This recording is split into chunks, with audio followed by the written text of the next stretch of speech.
The anime started with Sung Jin-Woo, who is your typical Chad. Joking, he's an ugly loser with nothing on his life. His father went to buy milk and his mother is in a coma. This leaves him a broke, useless guy who must feed his younger sister with his E-rank hunter skills. 10 years ago, huge gates appeared all around the planet, releasing several monsters to destroy the population. Humanity had no chance to fight them as weapons didn't deal any damage. Yet, suddenly some humans awakened some special powers. Those humans are known as hunters. Hunters are classified based on their magical power from E rank to S rank. Humanity managed to survive for the next couple years with these new powers, but they still must clear the dungeons that show up. If they don't, the dungeon will accumulate magic and open up, releasing monsters back into the world. 3 years ago that thing happened in a nearby island. S-rank dungeon wasn't cleared and monsters filled the island. Hunters tried to clear it, but in the end the ant monsters were stronger. Present day, we see several men around a construction site. One of them, named Kim, is getting some coffee as the server wishes him good luck with today's raid. Another guy named Park calls Kim out. Kim asks him what he's doing here. Is he quit being a hunter? Park explains that his wife is pregnant, therefore he needs to make some money. Kim replies that there's nothing better than a good raid to make some money. However, Park is worried because his skills were already bad and he feels he will be worse since he hasn't raided in a while. Suddenly, everyone's attention turns to Jin-Woo, who's just arriving at the scene. Jin-Woo stays humble, mentioning that he's looking forward to work with everyone today. Even Kim greets Jin-Woo, asking if he's already eaten. Jin-Woo confirms and continues walking. Park gets curious and asks if Jin-Woo is a strong hunter since everyone seems happy to see him. Yet, Kim giggles as he realizes that Kim retired before Jin-Woo started to raid. Kim reveals that Jin-Woo has a special nickname, the weakest hunter of all mankind. Park is confused because he was expecting something like the strongest. Kim explained that Jin-Woo is an E-rank hunter who always gets injured even in E-rank gates, therefore, people call him the weakest hunter. However, Kim thinks that since Jin-Woo is here, this dungeon is going to be easy to complete. Kim tells Park to stop talking about it because Jin-Woo might hear them. However, Jin-Woo sighs as he could hear everything. While walking, Jin-Woo hears a familiar voice mentioning that he's hurt again. He notices Joo-hee and greets her, mentioning it's good to see her again. She asks about what happened to his face, but he replies that some stuff happened. She asks what happened to him and he decides to explain the story. She finds out he ended up hospitalized and he reveals that despite raiding E-rank dungeon, he was the only one who got hurt. She's confused on how, but he explains that everyone else was high ranked so they didn't bring in healer. She complains about it because they think everyone is overconfident they wouldn't get hurt. Yet Jin-Woo admits that it's his fault because he's weak, but still he's already used to getting hurt. Jin-Woo then notices it's about time to start raiding and tells her to get going. They meet Song Chi-yul, an experienced hunter who asks if they're fine with him taking charge and being the party leader. Since he's the highest rank, everyone agrees.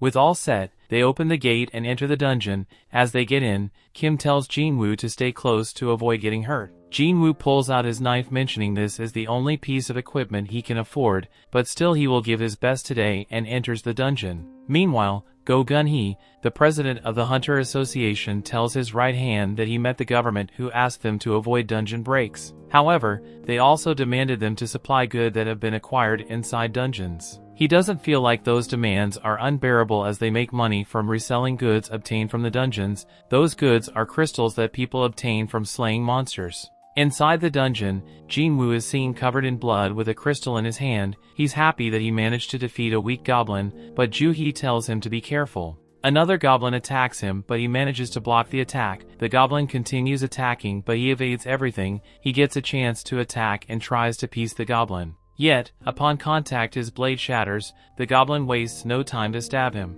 Joo-hee is worried about him, but Park comes forward and defeats the goblin. Jin-Woo removes the blade from his stomach and lays on the floor as he's losing blood. Park tells Joo-hee to heal Jin-Woo while he defeats the nearby monsters. Joo-hee rushes to Jin-Woo's aid and starts using her healing skills. While being healed, Jin-Woo sees everyone easily defeating the monsters and feels envious. President Go continues to explain that essence stones obtained from high-rank monsters can be used to make stronger weapons, which in return enables hunters to defeat stronger monsters. He also mentions they can obtain mana crystals mined from dungeons and make weapons with it. However, its quality ain't that effective. His right hand doesn't understand why the government wants them, and President Go explains they want to use them to create a new type of energy, safer than nuclear and more efficient than the normal energy sources. That will lead to less pollution, creating a true green energy, but they can only create it if the hunters clear the dungeons. Back in the dungeon, Jin-Woo is healed and the group managed to defeat the boss. Joo-hee is healing him again and asks why does he want to become a hunter so badly.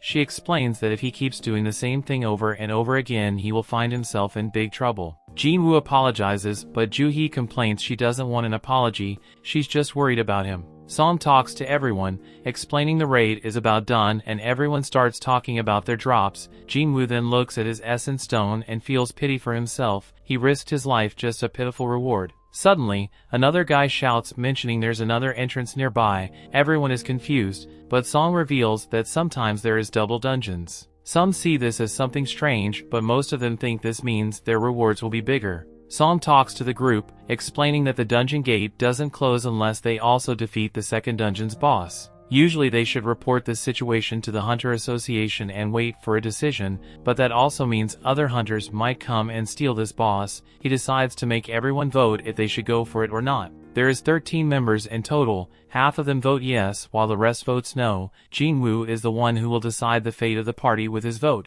Jin-Woo thinks to himself that this dungeon is too dangerous for him, but he's broke and he must find a way to send his sister through college. He also has to pay the fees for his mother treatment, therefore, to protect his family he decides to say yes. Meanwhile, we see some people perform their Hunter Awakening examination in the Hunter Association. A guy places his hand on a black crystal and they measure his amount of power. We find out that there are several groups called guilds. They recruit hunters with potential and train them in order to complete dungeon raids. However, the strongest hunter in the country is known as Cha Hae-in, a guild vice leader. She's a cutie blondie who's an S rank. Back inside the dungeon, some members think they're venturing too deep. They've been walking for 40 minutes already and mention on they have 1 hour to leave the dungeon after defeating the boss. Therefore, they have about 20 minutes of leeway. Jin-Woo uses this chance to apologize to Joo-hee. She asks why and he explains that he's the reason why she was forced to stay and defeat the second boss. Joo-hee says she's okay and he shouldn't worry about her. He insists asking if she's sure, but Joo-hee reveals that she's mad. She yells at him asking if he's a psycho. She explains that if he was stabbed a little higher he would have a hole in his chest. Not only that, but his arms and legs were almost removed. She also reveals that her B-rank healing barely managed to heal him. She calls him reckless and asks why did he agree to come. She asks if he hurt his head and asks for an answer. Jin-Woo apologizes and thinks to himself that the only reason why he's still alive is because Joo-hee is a B-rank healer. If it wasn't for her, he would be dead. She asks if he's really sorry and he confirms. She suddenly flirts with him, mentioning that he should repay her with a dinner date. Jin-Woo is confused, but she gets mad asking if he doesn't want to spend time with her. Jin-Woo blushes, literally explaining she's out of his league, but he would love to. Suddenly, someone mentions they have arrived to the boss room. Some members are confused because they never found a boss room with a door before. They think this is strange, but Kim asks if they're going to head back empty-handed after coming this way. He claims that they could be the first ones to discover the new dungeon, therefore, if anyone wants to return they can.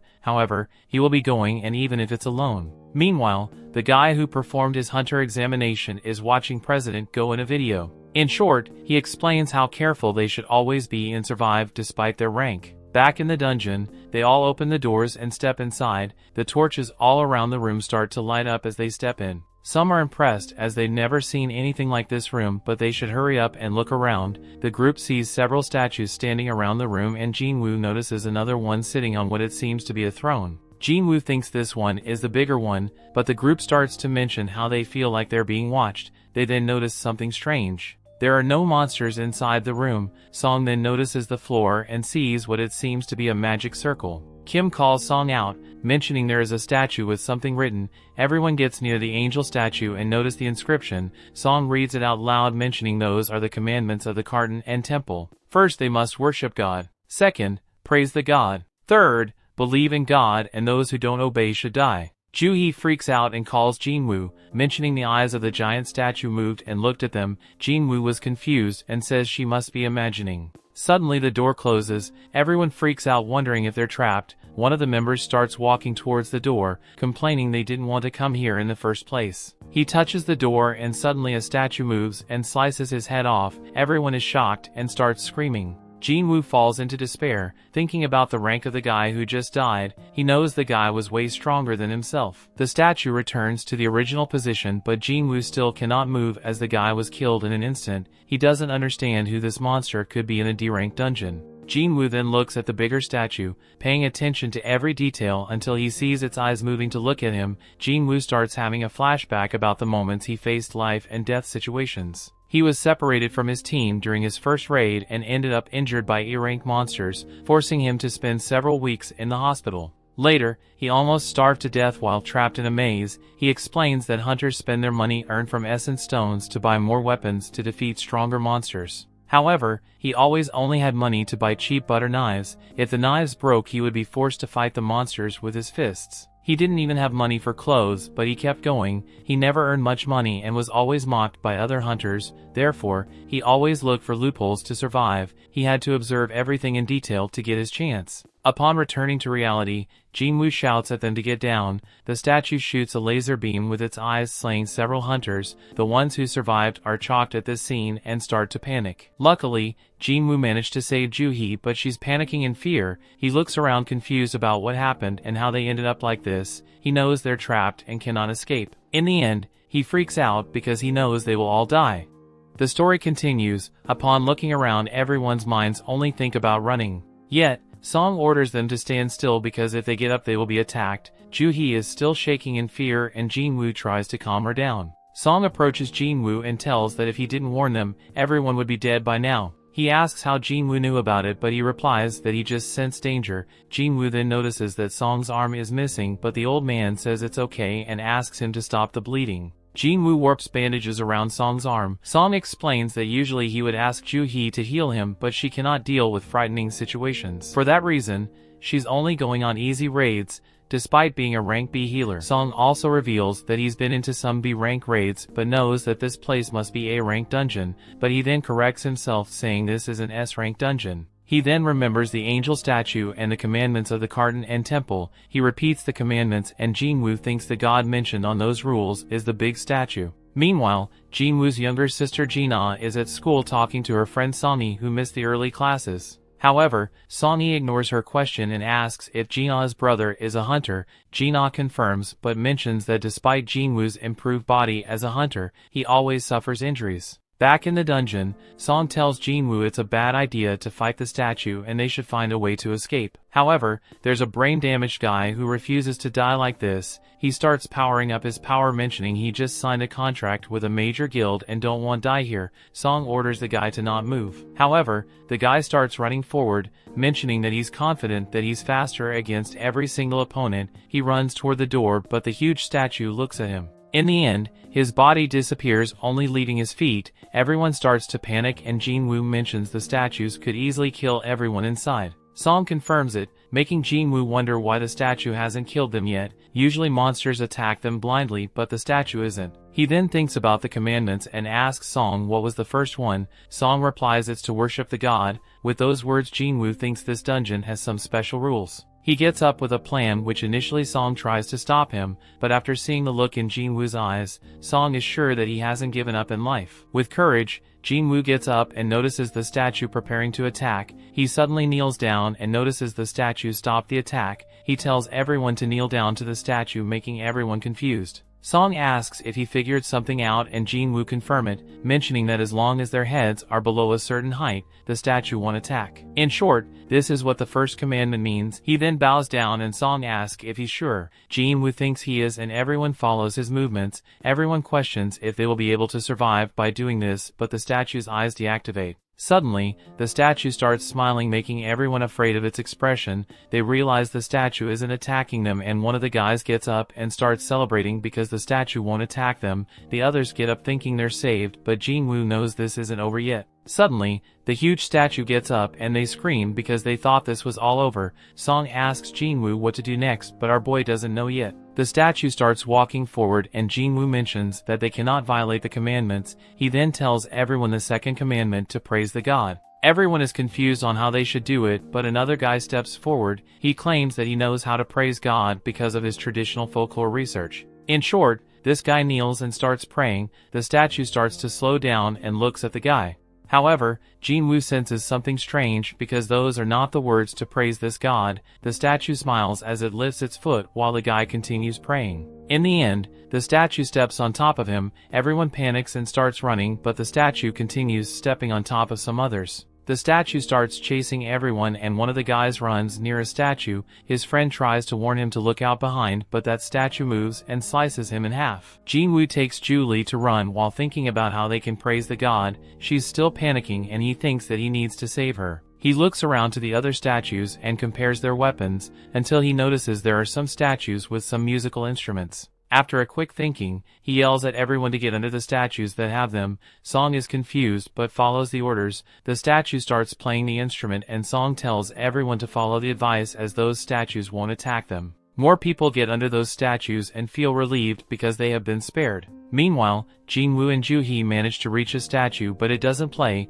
Jin-Woo quickly understands the statue won't play because two persons cannot be under the same statue. He orders Ju-hee to stay under this statue while he goes to the next one. She tries to stop him but he runs as the huge statue chases him. Ju-hee's statue starts playing the instrument and Jin-Woo finds the next one. He's almost stepped by the huge statue, but he manages to avoid rolling towards another one. This statue has a shield who also tries to kill him. Ju-hee starts screaming his name, but Jin-Woo managed to avoid fatal damage. He slowly crawls to the next statue, determined to not give up. The huge statue is still walking behind him and prepares to step on him. Suddenly, the statue generally was crawling to start singing. The huge statue barely missed his body, but Jin-Woo feels relieved as he made it, and he thinks this is the answer to praise God, and the huge statue sits down on its throne. Ju-hee runs towards him and asks if he's fine. Jin-Woo confirms, but upon looking down notices that he lost one leg. She tries to heal him with all her power, but he says that he's okay.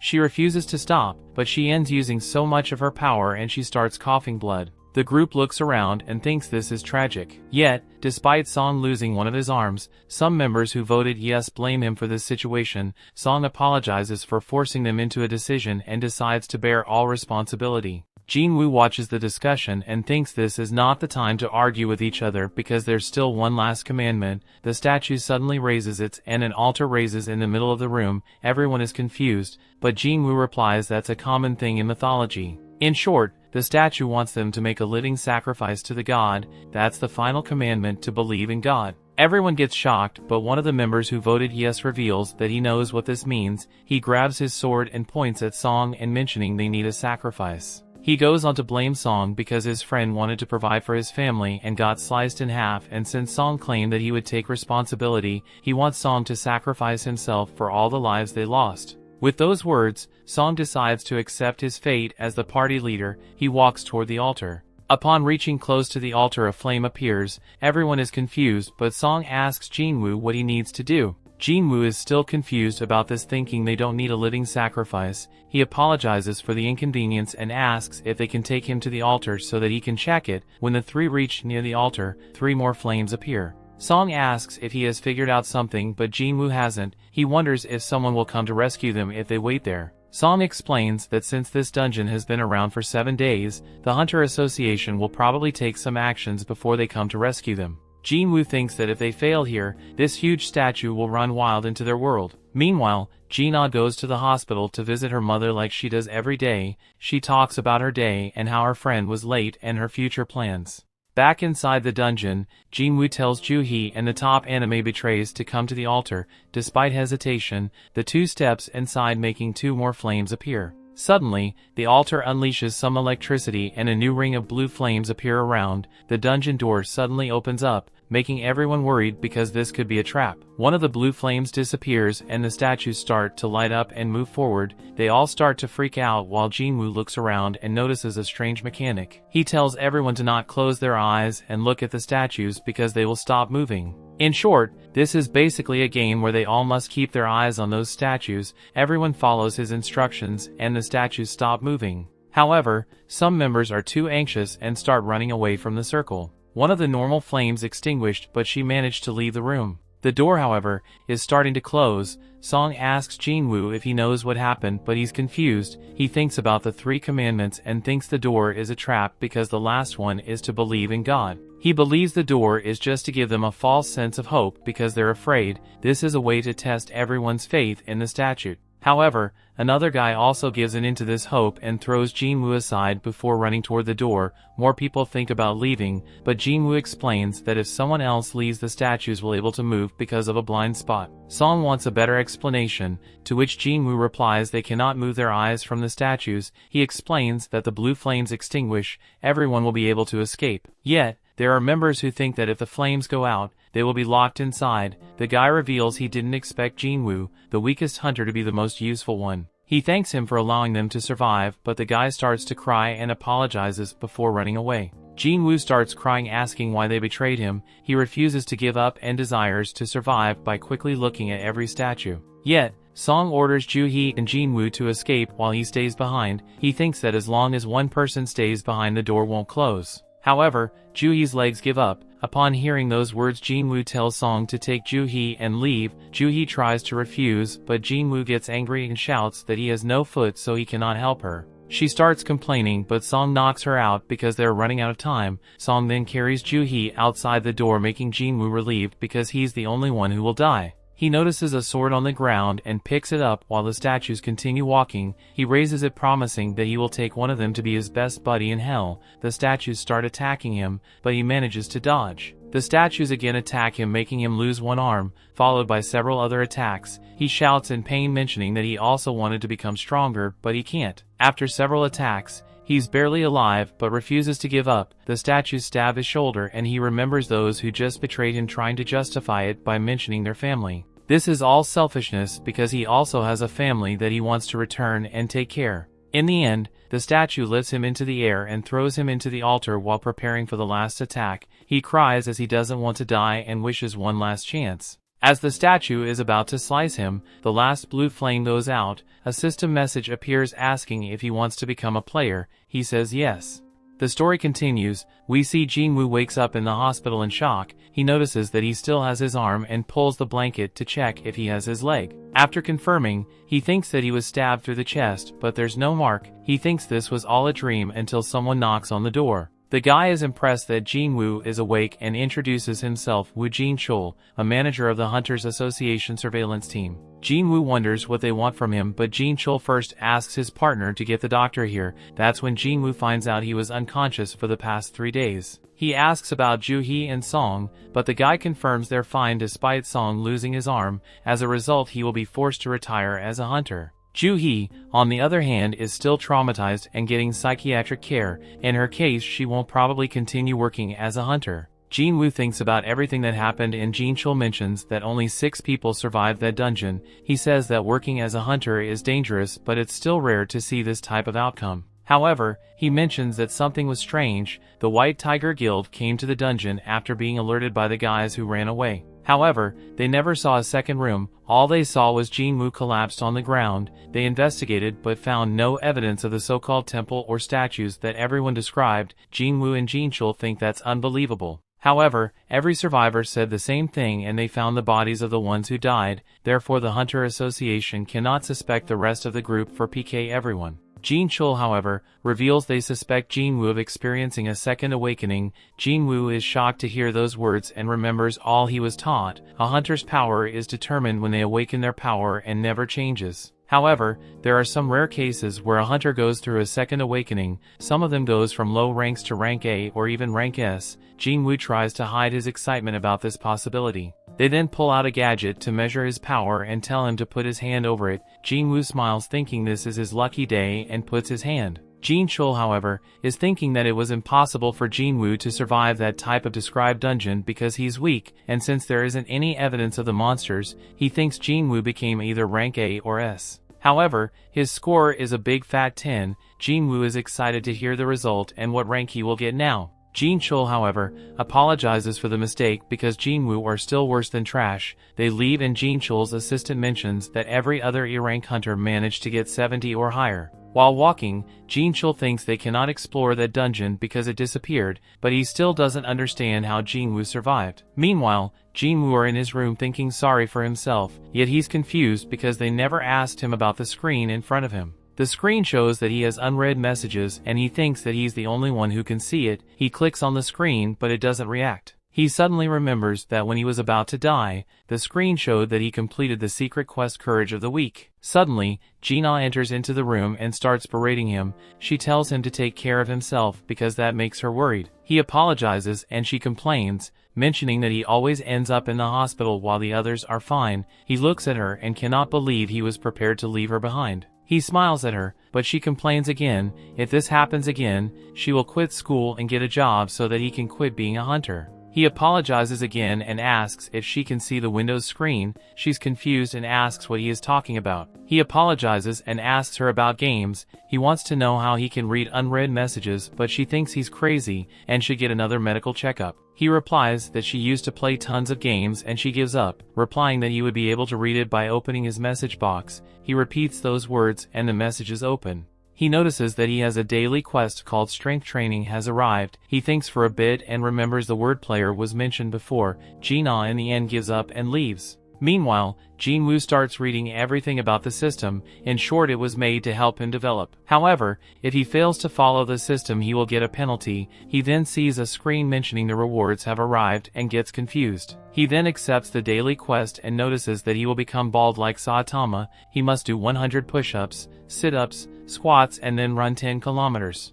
If he doesn't complete them, he will be punished. Jin-Woo laughs, mentioning he's in the hospital, therefore that's impossible to do, and takes a nap. Meanwhile, Jin-Chul is in the car telling his boss on a call that Jin-Woo is still trash. The boss is at least happy the monsters didn't leave the dungeon and started to roam on the streets. However, this is still pretty much confusing. Jin-Chul confirms this is weird and they decide to mark this case as something special that will be revised on the future. Meanwhile, in another guild building, the guild leader tells his strongest member Cha to participate in a B-rank dungeon as instructor. She is confused because she's an S rank, but he explains that raid will be a test and practical training for their new recruits. Yet, she still doubts her ability as a mentor. The leader replies she just needs to beat the monsters as usual and everyone will learn from watching. She hesitates, but the guy mentions their guild is on the top 5 of the country, but they're unseen in the international level. He knows their ranks cannot improve, but their teamwork can. Hours later, a gate suddenly appears in the middle of the road.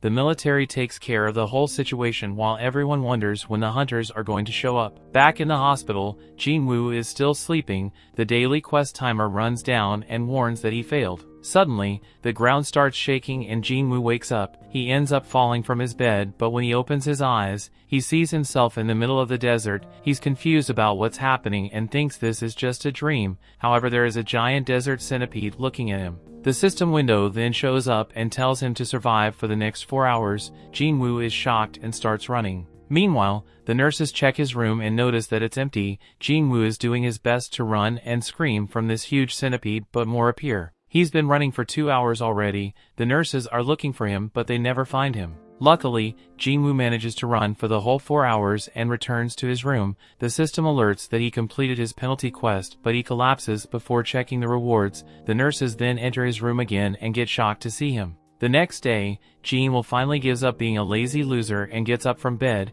He tells his sister on the phone that he will be released soon. After hanging the call, he gets up and starts doing his quest. Days later, Joo-hee receives a call inviting her to join a D-rank dungeon. She thinks about rejecting it and apologizes. The guy on the phone then mentions Jin-Woo already awoke and she decides to visit him. At the hospital, she hears the nurses complaining about Jin-Woo running and exercising. They complain that hunters are supposed to heal faster than normal people, but they think he's crazy for doing this. Joo-hee looks outside the window and sees Jin-Woo running. He takes a small break and talks about this situation. It's been 4 days since the Windows system appeared. Every time he completes the quest he gets 3 types of rewards. He accepts full recovery and returns back to normal as if he never exercised. The other reward is 3 points that he can distribute to any ability he wants. He adds them to his strength and starts to feel stronger. He then talks about having skill and inventory screens. However, he still thinks this is quite strange and he thinks this is just like a game, but everyone around thinks he's crazy.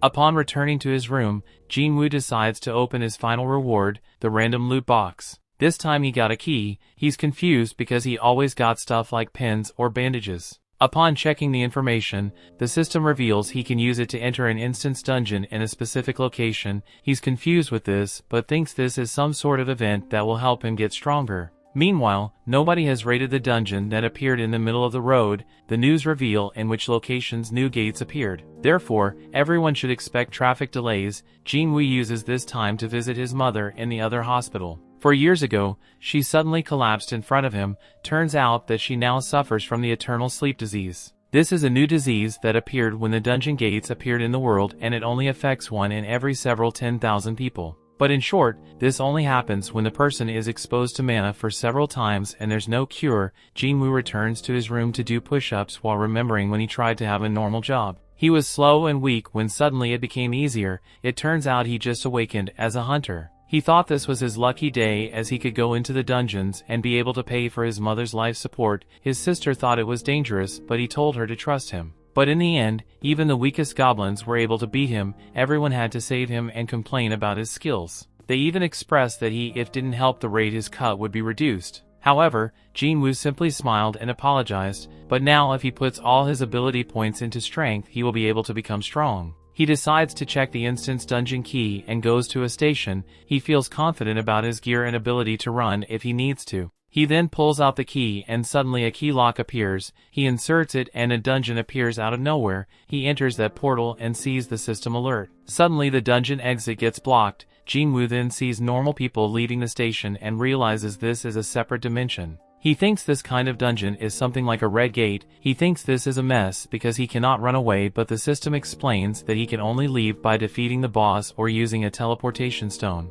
He's confused, but he knows he must beat this dungeon. He still doubts himself. After all, he couldn't defeat the weakest monsters. How would he be able to solo raid this dungeon? He looks at his knife and knows he has no choice. He walks down the stairs and scouts the dungeon. Suddenly, 3 goblins appear in front of him. He's scared and remembers the last time he met a goblin he was stabbed. The monsters attack, but he manages to dodge and parry. He's still a total noob when it comes to fighting and almost gets deleted. He manages to roll like a god Dago and avoid the next incoming strike. He then rushes forward and stabs the goblin. The other 2 try to attack him from behind, but he dodges and follows up by killing the 2. He realizes that he became stronger, yet a wolf appears behind him. The wolf dashes at him and he tries to block. However, his cheap butter knife breaks again. He notices the wolf has a meal jaw and knows this is way stronger than the goblins. He wants to run, but his legs are shaking. He starts to freak out and thinks that he became traumatized by the last dungeon. The wolf runs at him and manages to scratch his face. Jin-Woo realizes that he has no healer. If he dies here, he's dead. The wolf then starts running again and lunges at him. The story continues. We see Wolf pounces on Jin-Woo, but he dodges away with some impressive acrobatics. He notices his body now feels much lighter than usual. He lands on his feet easily and he decides to overcome his fear and not give up his chance at a second life. He rushes at the wolf and lands a super punch that sends it flying. Jin-Woo notices his land steaming from the punch. He wonders if it is a result of his increase in strength. The wolf gets back to his feet and Jin-Woo realizes it's still much stronger than him. The wolf charges at him again and Jin-Woo counters with his punches, but this time they are not effective. He has no choice but to dodge out of the way to avoid the wolf attack. Jin-Woo realized that he would need some help to defeat the wolf. Since he has no party with him, he decides to make use of the resources at his disposal. He makes a run for it, but the wolf claws at his shin. He jumps to create space between them, but he knows he can't keep this up. He wishes he had some kind of magical weapon to use against the wolf. Then he remembers his secret inventory. He opens it up and draws out a magic sword, and as the wolf lunges at him again,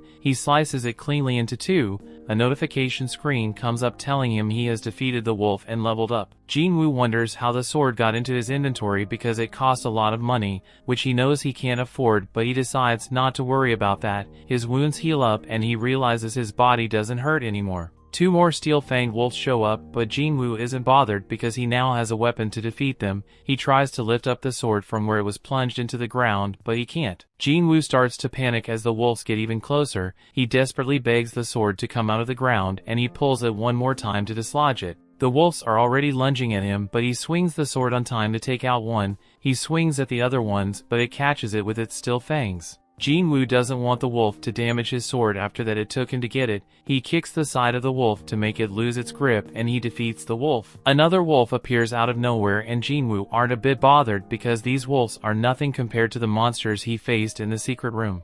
Jin-Woo faced the wolf, but it turns and runs away with its tail between its legs. Jin-Woo decides to rest against the wall. He realizes he's now level 2 after getting into actual combat. He never leveled up when he was doing daily quests. His wounds heal up and he notices his stats have all increased by 1 point, making a total of 5 points. Performing daily quests only gave him 3 points. He wonders how much his strength will increase with each point added to his stats. He doesn't know how his stats of intelligence and perception were quantified, but he knows how much his strength increases with each point added. He speculates that he'll be able to get more points the higher his basic ability of that stat is. He realizes he can actually get stronger, but he doesn't want to get carried away from defeating 5 small monsters. He gets up to check for magic gems on the bodies of the wolves. A notification comes up telling him he got an item instead of a magic gem, and he takes out the item, which is a wolf fawn. Jin-Woo wonders if the beast he encounters in this dungeon will differ from the gate in reality, since it all seems to be controlled by a game system.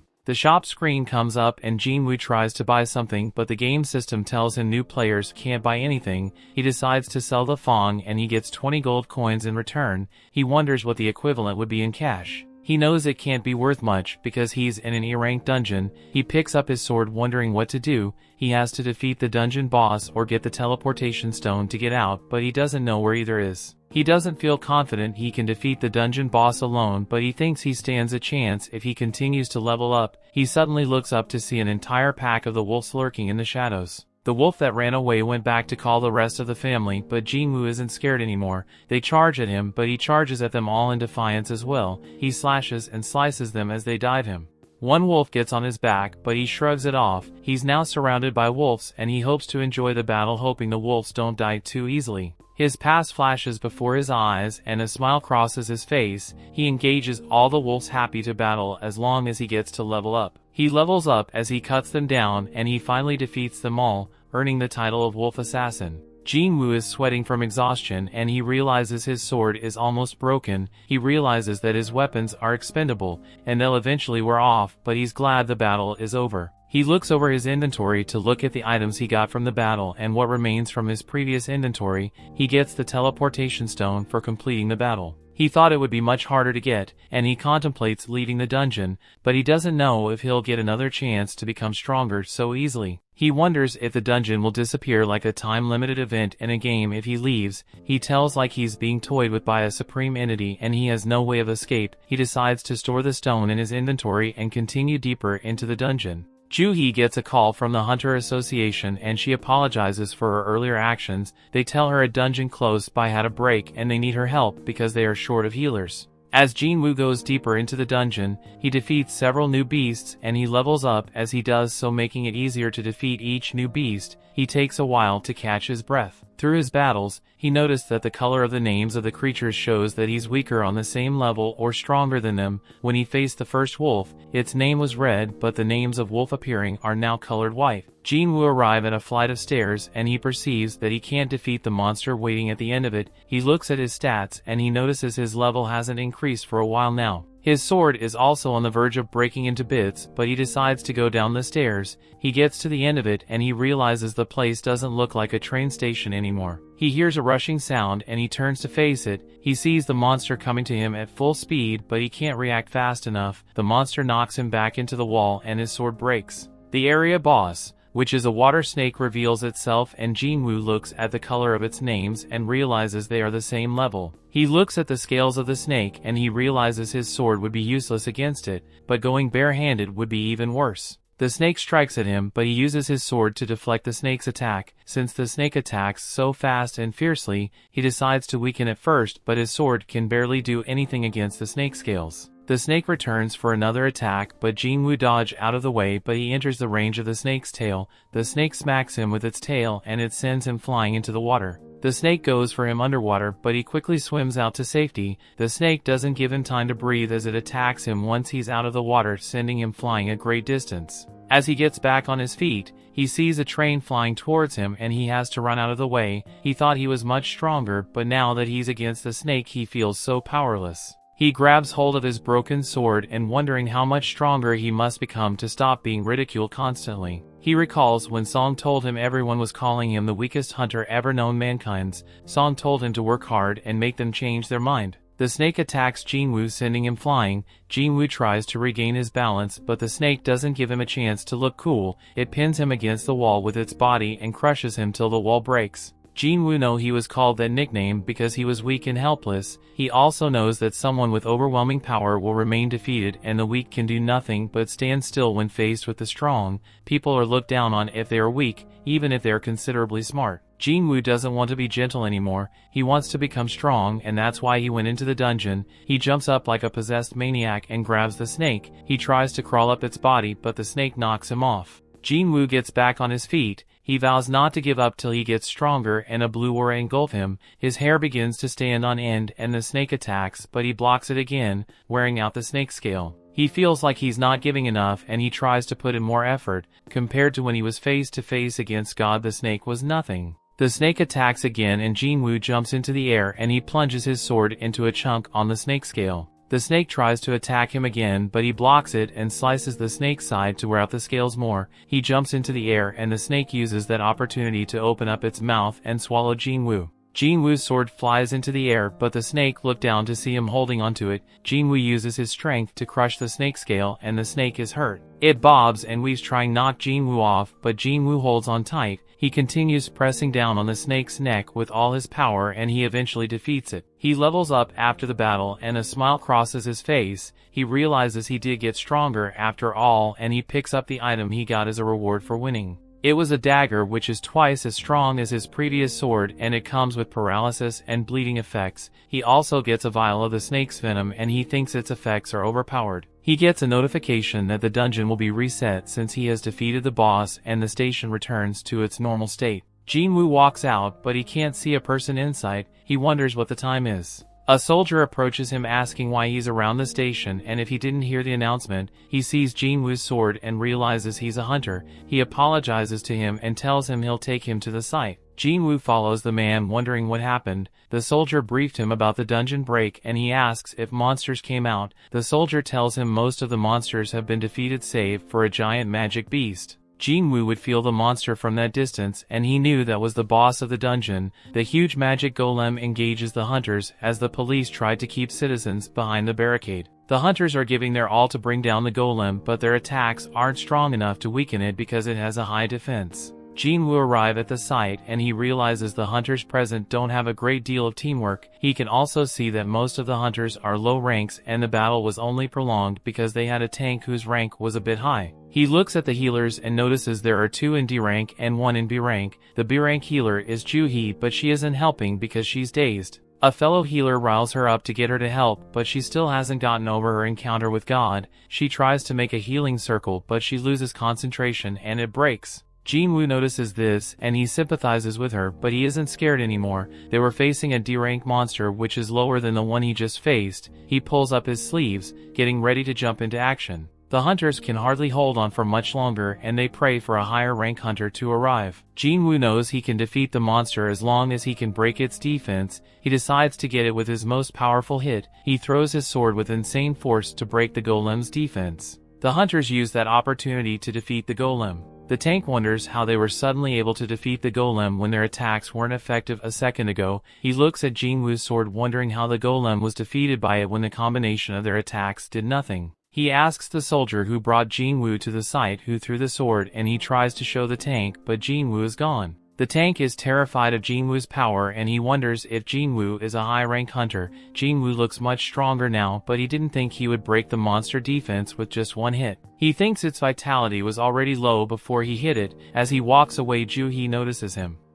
The story continues. We see the nurses in Jin-Woo's hospital gossip about how good his body now looks and how cute he is. Jin-Woo is doing his morning workout routine in his hospital room. The nurses wonder when he became so buff that they're always surprised when he takes his clothes off. When he first came to the hospital, he wasn't this buff, but they noticed his shape has improved considerably since he started working out. They wonder if it's humanly possible to gain muscles as fast as Jin-Woo did. One of the nurses knocks and enters Jin-Woo's room, but she's surprised to see him with his shirt off. He apologizes for having his shirt off, and she apologizes for walking in on him. He goes to put on his shirt, but the nurse can't help but admire the firmness of his muscles. She wonders if he always had such a good physique, but Jin-Woo asks her what she wanted to say to him. She snaps back into reality and she tells him it's his day of discharge. She asks him if he still has any discomfort, and he tells her he's fully recovered. She tells him to complete his discharge procedures at the counter when he's ready, and Jin-Woo thanks her for taking care of him.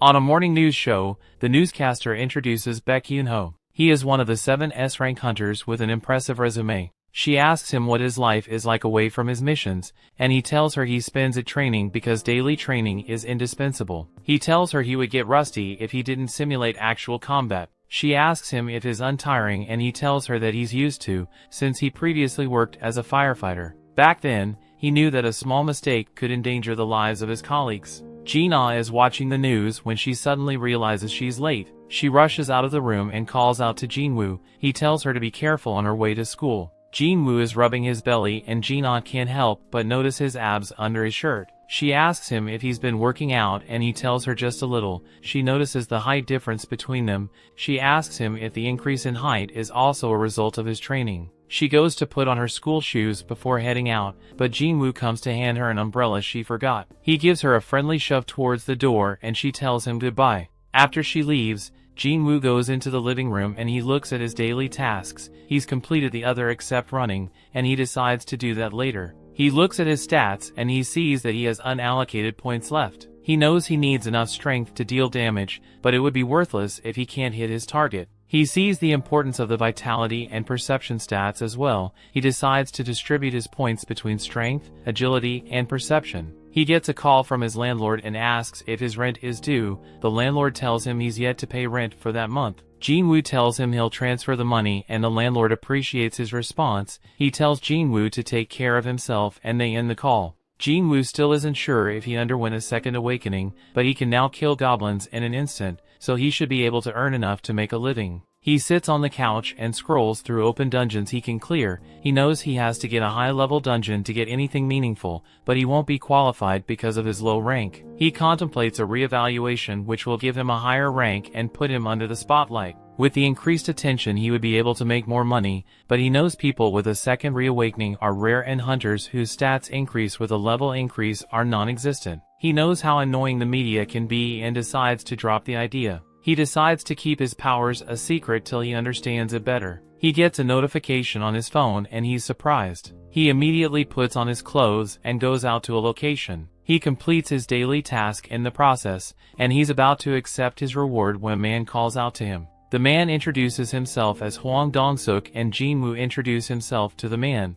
The man figures out that he's an E-rank adventurer and one of his party members recognizes Jin-Woo. He tells the man Jin-Woo is famous for being the weakest hunter. Another of his members begins to laugh at Jin-Woo's nickname, but Dong-suk tells them to cut it out. He apologizes for their behavior, and he asks the man if he can join them to raid the dungeon. Dong-suk tells him he can tag along to make up for the numbers. He tells him the requirements to enter the dungeon and he tells Jin-Woo he won't get any spoils, but they'll pay him a commission. He looks at them and he sees there are 4 C-rank hunters and 2 hunters who are D-rank or lower. Jin-Woo asks the man what he will be doing, and the man tells him he will carry their luggage containing their stuff. Jin-Woo asks the man if he didn't bring a healer. The man tells him it's difficult for a private team like his to recruit a healer, but they have always managed like that. Though Jin-Woo's concerned, the man hands him the contract. He reads through and sees that the party won't be liable for any injuries he incurs. He signs it, and another hunter comes to introduce himself as Eugene-ho.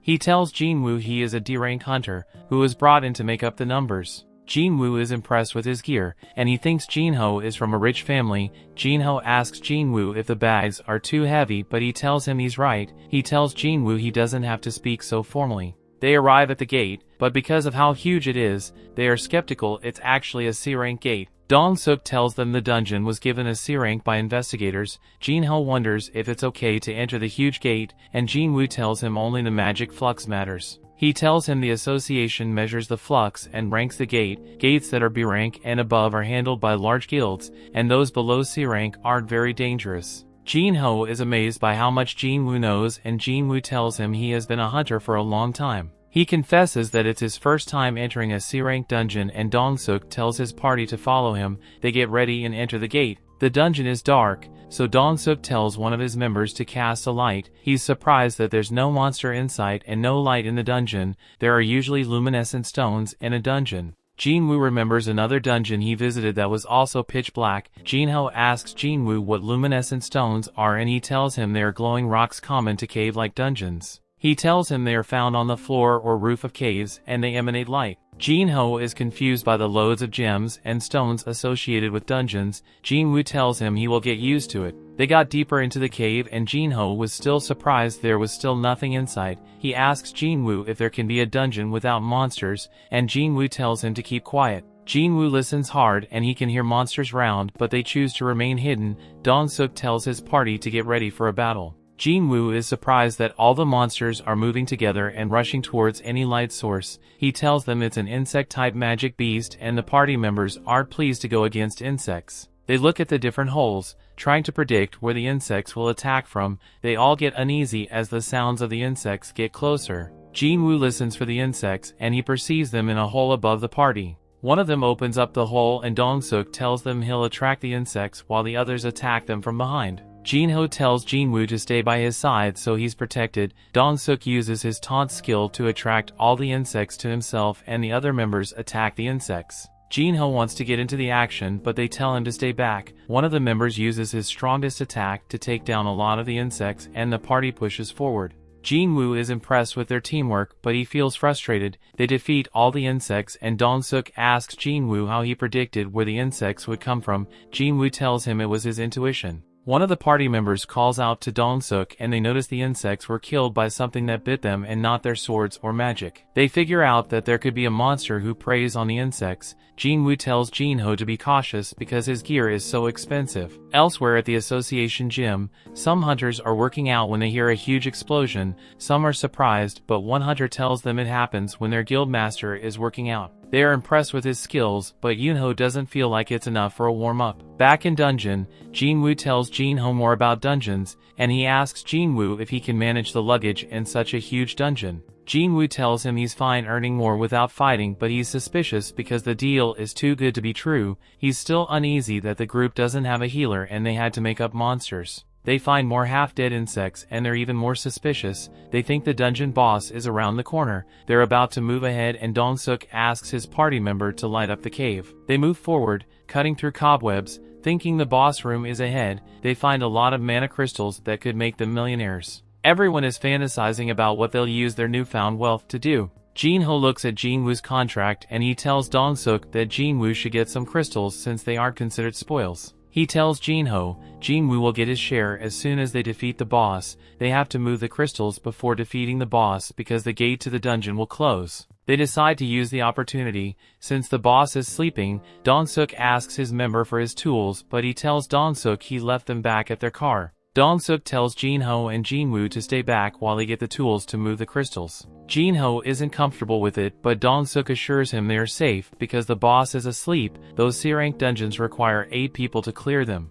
Jin-Woo then remembers Dong-suk said they've always cleared dungeons with 6 members. He wonders why there aren't regulars to fill up the number deficit. As they walk out of the room, Dong-suk tells one of his members to seal off the room. They seal off the room and Jin-Ho realizes they've been betrayed. Jin-Woo remembers when Song-yi told him about people who do such things and get away with it easily because there is no surveillance in the dungeons. Jin-Ho tried to break through the wall but it was too strong. The dungeon boss awakens and approaches them. Jin-Woo almost feels powerless, then he remembers his encounter with God and he gains confidence. He tells Jin-Ho to step back because he will defeat the monster. He brings out his sword from his inventory and walks forward to face the boss. The story continues. We see one of Dong-suk's subordinates asks him why he's complicating the whole process of eradicating Jin-Woo and Jin-Ho. Dong-suk tells him they risk waking the spider if they do that, and that will prevent them from getting them mana crystals. He's convinced that an E-rank hunter and a D-rank hunter cannot defeat the spider. He decides to wait for the spider to eat them up and sleep off before they raid the room and take out the mana crystals. The hunters wonder if they'll have to blast the seal open again when they want to get the crystals, but Dong-suk knows that'll wake the spider up. He tells them he's spotted some paths above the cave they can go down from. One of his hunters asks what they'll do if the boss doesn't fall asleep. Dong-suk tells him they'll have to take it down in that case. He decides to salvage Jin-Ho's gear if they're unable to get the mana crystals. Since his equipment is so valuable, he decides to look up Jin-Ho's family so they can attend the funeral when the family makes arrangements for it. Q1 thinks the spider will be even more infuriated with the noise of them sealing the road. Dong-suk asks him if he thinks he'll be able to handle the boss by himself. Q1 confesses that he can't handle the boss and Dong-suk agrees with him. He tells him he should not underestimate the boss because Jin-Woo and Jin-ho cannot possibly leave the cave alive. Jin-Woo are set to face the boss, but Jin-ho tries to talk him out of it. He knows that only a B-rank hunter or those of higher ranks can defeat a C-rank monster. He tells Jin-Woo he won't be able to do it, and it's better they find an escape route out of the cave. Though Jin-Woo achieved his second awakening and leveled up, he can't help but feel that Jin-ho is right. Though he was able to defeat the D-rank venom-fanged water snake in the instant dungeon, he feels like he's too weak to take on a C-rank. He knows that the spider is miles stronger than the snake and the golem he defeated, but he doesn't feel any pressure from it that scares him. He's finally strong enough not to feel any pressure from a C-rank monster. With how much he has leveled up, he's confident he can defeat a C-rank monster. He smiles hungrily at the thought of battle and he rushes towards the spider. Jin-ho is surprised by this, but Jin-Woo are in full hunter mode and the boss is his prey. Elsewhere, Gun-hee sits in the passenger seat of his car and his driver enters the car. Gun-hee tells him he's exhausted from the numerous meetings he's had with media outlets and government officials. He tells him he's not good at beating around the bush and avoiding questions. His driver asks him for a sparring match to put him in a better mood. Since his schedule is free, this brings a smile to his face. He tells his driver that though he's a withered old man, he can refuse the request of a youngling for his guidance. Back in dungeon, Jin-Woo is engaged in a furious battle with the boss. The boss tries to attack Jin-Woo with its sharp limbs, but Jin-Woo dodges out of the way each time. He tries to cut one of its limbs, but his dagger doesn't have any effect on it. He's surprised at the hardness of the boss's armor. The boss tries to attack once again, but Jin-Woo dodges out, but he's surprised by the power of its attack. He knows that if he's hit by one of such attacks, he'll lose his life instantly, so he decides to be very careful. He rushes at the boss again, and he blocks every attack the boss throws at him. Jin-ho stands away from the action, amazed at Jin-Woo's movement and battle expertise. He can't believe Jin-Woo is an E-rank hunter. He thinks Jin-Woo must be a false ranker. False rankers deliberately control their magic rating so they can get a lower rank. There are rumors that false rankers are psychopaths who enjoy taking the lives of other hunters. Jin-ho isn't so comfortable around Jin-Woo and he sinks to his knees, wondering why he came for the expedition. He whispers out to his father pathetically, hoping to be saved by some miracle. Jin-Woo continues to battle the boss, but he's hardly dealing any damage because of the boss's hide. Jin-Woo sees that he's getting quite fatigued and he decides to finish off the boss before he's too tired to move properly. He remembers the special abilities of his dagger and he decides to aim for the boss's weak spot so it can take effect. He decides to aim for his eyes, but as he runs towards it, the boss releases acid. Jin-Woo doesn't expect this, but he jumps out of the way to avoid it. The boss is tougher than Jin-Woo expected with its array of abilities. Jin-Woo knows he can't keep up the battle if things continue the way they are, so he decides to close the distance and land a fatal hit. He uses his new dash skill to quickly get into the air, and he strikes down at the boss, but the dagger's perk doesn't take effect. Since one hit doesn't trigger the dagger's effect, Jin-Woo decides to hit it multiple times. Jin-ho continues observing the battle and he wonders if Jin-Woo will be able to see it through. Jin-Woo rushes at the boss even faster, and he tries to will his body to go faster, but he's too fatigued. His body stops and the boss swats him into the wall like an annoying bud. Jin-Woo lays there, unable to move, and the boss is about to land the finish move, but Jin-Woo quickly claims his daily reward and makes a full recovery option. He dodges the boss's attack, but Jin-ho thinks he was caught by it. Jin-Woo comes up from the boss's blind side and he hits its weak spot with his dagger multiple times. The paralysis and drain abilities of the dagger take effect and he eventually defeats it. He levels up after this and he heaves a sigh of relief. Jin-Woo was thankful he didn't claim his daily task reward previously. Jin-ho stares at him in awe. He can't believe Jin-Woo was able to defeat the boss all by himself, and he's convinced that Jin-Woo is a false ranker. Jin-Woo takes valuable materials from the boss, wondering how much it would be worth. Jin-ho walks up to him and he offers to help him with his luggage and the gems. He offers him a bottle of water and Jin-Woo takes it and wondering why Jin-ho was suddenly so formal. Jin-ho behind mining the mana crystals and Jin-Woo refreshes himself. Dong-suk and his party come through one of the tunnels and they're surprised to find Jin-ho and Jin-Woo alive. Meanwhile, Gun-hee is sparring happily with his driver in the teaming room. He parries his driver's attacks and he lands a devastating blow, but the driver blocks it. The force of the blow sends him flying, but he manages to land on his feet. He's bruised from training with Gun-hee, and Gun-hee asks him if he's alright. He tells Gun-hee he's fine and he thanks him for his guidance. Gun-hee thanks him for helping him relax. The training room is in bad shape from their session, and the driver commends Gun-hee for being very powerful. Gun-hee tells him his training will pay off when he finds himself in dire situations in a dungeon and he can't rely on his hunter skills. In the dungeon, Dong-suk's party can't believe the boss was defeated. They think it must have been an overgrown spider to be defeated so easily. They know that they shouldn't be able to defeat the boss even with Jin-ho's gear, so they conclude it was a weak boss. Dong-suk's subordinates ask him for orders, and the man tells Jin-ho that he's impressed with his gear. He found out that Jin-ho's father was a wealthy man, so he tells him to lay waste to Jin-woo if he wants to go free. Dong-suk is sure that they had figured out that his party recruits hunters to make up numbers,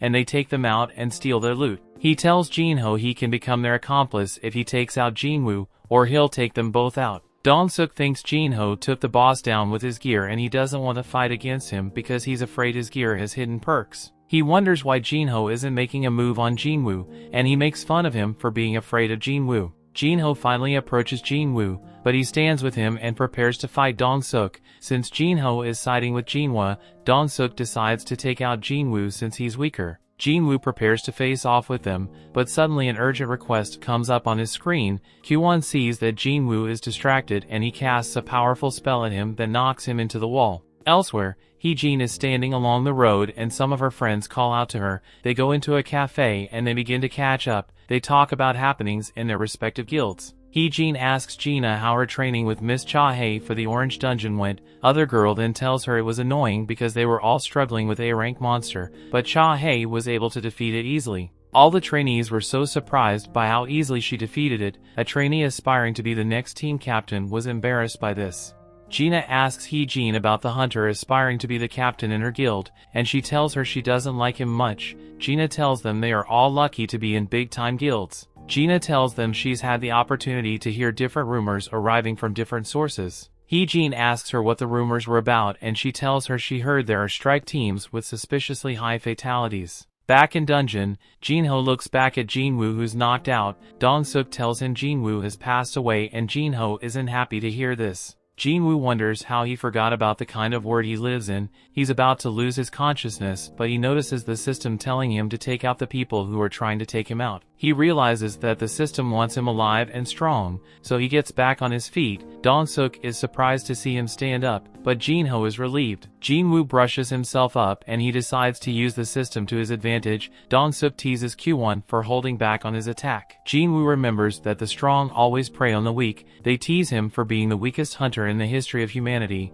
and he asks them if they're ready to be prey instead of hunters. One of Dong-suk's subordinates decides to take care of Jin-woo. He asks Jin-woo what a low-rank hunter like him is going to do. He's in the middle making fun of him when he suddenly loses his voice. Jin-woo makes quick work of him with his dagger and everyone is surprised by this. The system counts the body and they wonder how he was able to defeat their colleague. Though he was just obeying the system, Jin-woo can't believe he just took a life. He knows he would have lost his if he didn't, and he decides to see the battle through to get stronger. They all attack him at once, but he blocks their attacks and dodges out of the way. He takes down another hunter and another one tries to take him out, but he takes him out as well. The others wonder how a low-rank hunter can move so fast. Jin-woo takes out all the hunters one by one and Dong-suk tells Q1 to attack him. Q1 casts a spell, but Jin-woo dodges it and he takes him out. Only Dong-suk is left and Jin-ho can see that Jin-woo is now much stronger than he was when he fought the boss. Dong-suk can't believe Jin-woo wiped out his entire team, and he figures out that Jin-woo was hiding his true strength. Dong-suk tells Jin-woo he's noticing like his subordinates. He uses his reinforcement skill to make his skin impenetrable to Jin-woo's dagger. He reasons that Jin-woo isn't at full strength since he just fought the boss and his subordinates. He rushes at Jin-woo and tries to strike him down,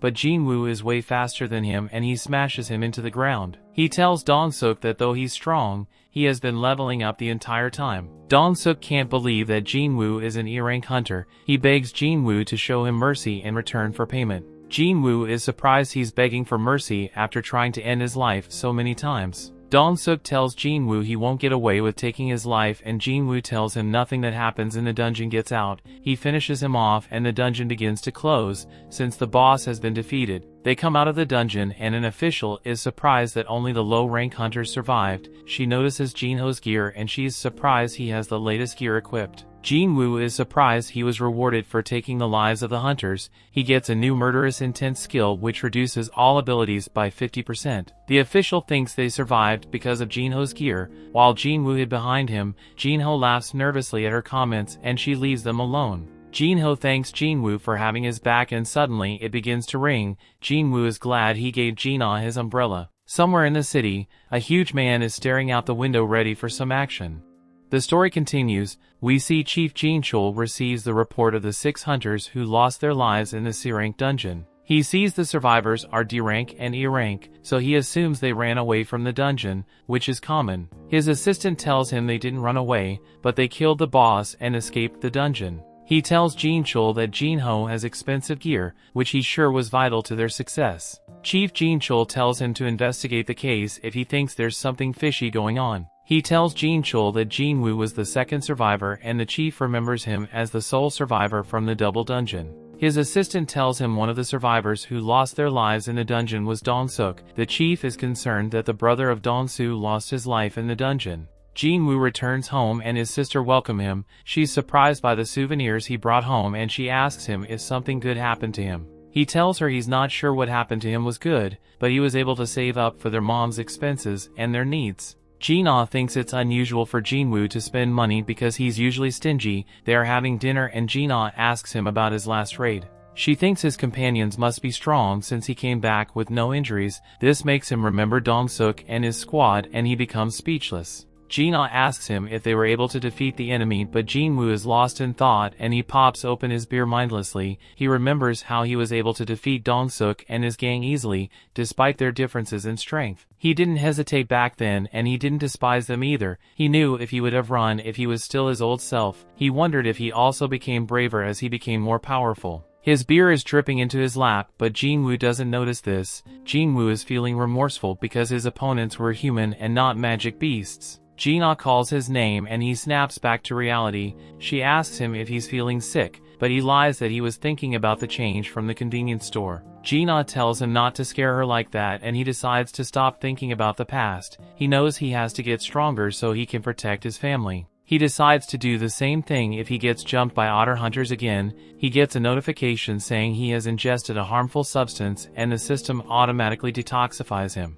He tells Jin-ah that he's done eating and she tells him she'll eat the remnants. He tells her not to complain when her overeating makes her get bigger. Jin-Woo goes into his room and takes a sip of beer, but the system clears the alcohol from his body and he realizes that he can't get drunk at all. He suddenly gets the rewards from his side quest, which grants him health and longevity. He knows it's the reward from the double dungeon and he now understands why his body is able to automatically clear out toxins. A lot had happened since then and he didn't have time to check his rewards. He was still uncertain about a lot of things. Jin-Woo falls asleep, but a knock on his door wakes him up. Jin-ah comes into the room and tells him someone named Jin-Ho called for him. Jin-ah sees the beer can on his desk and tells him alcohol is toxic, but he tells her he's fine. He leaves his room to go meet Jin-Ho in a cafe. Jin-Ho apologizes for suddenly calling him out and Jin-Woo tells him he didn't expect to see him again. He tells Jin-Woo he's glad they are meeting again because he saved his life. Jin-Woo thanks him for giving him the magic gem and keeping the incident with Dong-suk secret. Jin-Ho tells him he understands it was self-defense. Jin-Woo asks him why he called him out and Jin-Ho tells him he plans to build an attack team, but Jin-Woo immediately refuses. Jin-Ho tries to get him to listen, but he tells Jin-Ho he doesn't want to hang out with a rich guy. Jin-Ho tells him he just needs his help in 19 raids and Jin-Woo thinks he wants to become a guild master. Jin-Ho begs him to hear him out and Jin-Woo decides to give him a chance. Jin-Ho explains that he wants to get a guild master's license and to get that, he needs to participate in 20 raids. He tells Jin-Woo that mission was his first. He tells Jin-Woo he can pass the written exam because he studied hard, but he's not confident in his combat skills. Jin-Woo knows he's the second in his family construction company and he tells Jin-Woo he's doing it for the company because his father wants a guild established. Jin-Woo is surprised by this, but he knows dungeons have a lot of valuable stuff that can be used to make everyday items. He figures out that the company wants to have its own hunters conquer dungeons and take all the spoils. Jin-Ho tells Jin-Woo his father wants to hire an S-rank hunter as the guild master while his brother becomes the assistant. Jin-Woo knows there are only 7 S-rank hunters in the nation, and Jin-Ho tells him the S-rank hunter who hasn't joined the guild has retired. Jin-Woo figures out that Jin-Ho is going to poach the S-rank hunters from other guilds, and he advises him against it because the guild will become his enemy. He tells Jin-Woo his brother isn't powerful enough, and Jin-Woo figures out that Jin-Ho wants to get stronger so he can become the guild master. Jin-Ho tells him his father will believe he has gotten stronger if he completes his raid with a low-level hunter instead of a high-level. Jin-Ho knows Jin-Woo should be a B-ranked hunter at best, and he's sure teaming up with him would be productive. He slides him some building plans that he wants to give him as a reward for the raid. Jin-Woo looked through it and he thinks the amount is too trivial because he could someday become higher than an S-rank hunter. Jin-Woo knows teaming up with people who don't understand the concept of leveling up would be dangerous. He rejects Jin-Ho's offer, and Jin-Ho begs him that he would keep his secret for a lifetime. If he offers to help him, Jin-Woo gives him a deadly glare and Jin-Ho almost jumps out of his skin. Elsewhere, we see Dong-Soo tells his assistant to bring him the documents containing the details about Jin-Woo and Jin-Ho. His assistant Laura brings it into the room and he's pissed out that his brother lost his life. She tries to comfort him, but he cuts her off and demands for the documents. She hands it to him and he asks her what would happen if he took the life of someone in another country. She can't believe he's considering doing that. She tells him he would be prosecuted by the country if it has treaty laws with hunters. She tells him if the country doesn't, their own country would persecute him. She tells him he can be shown leniency if he negotiates with the government. He tells her to adjust his schedule, but she tells him changes to his schedule will affect the guild's operations. He asks her how his schedule is looking and she tells him it's fully booked. He tells her to clear it for later and she goes to arrange it. He sees that Jin-Ho is a D-rank and Jin-Woo is an E-rank hunter. He hopes they are still alive when he pays them a visit. Back with Jin-Woo, he goes out for his morning routine and Jin-Ah tags along. He's surprised she decided to work out today and she tells him studying all the time will be harmful to her. He thinks she's working out because she ate too much chicken. They go for a jog and Jin-Woo suddenly asks her what she would do with 30 billion. She wonders why he's asking and he tells her it's just a random question. She tells him she would take care of their mom's medical bills and pay off her college tuition fees. He asks her what she would do with the rest and she tells him she would save it up because it was a lot of money. Jin-Woo gets his answer and he tells her to keep up at her own pace. He leaves her in his dust and she can't believe how much stronger a hunter is compared to a human, even though he's at a low rank. Jin-Woo looks through his daily quests and he sees that it keeps counting. When he exceeds the gold, he does more push-ups to confirm and he decides to see how far he can run. Jin-Ah finally catches up to him, but he tells her he's going for another lap and she's dumbfounded. He decides to perform double of his daily quests and the daily quest becomes a secret quest. He accepts his reward for the secret quest and the system gives him a number of boxes to choose from as his reward. He goes for a blessed random loot box and it appears on his hand. It opens up and a miniature sun comes out which turns into a key. The system tells him the location of the dungeon.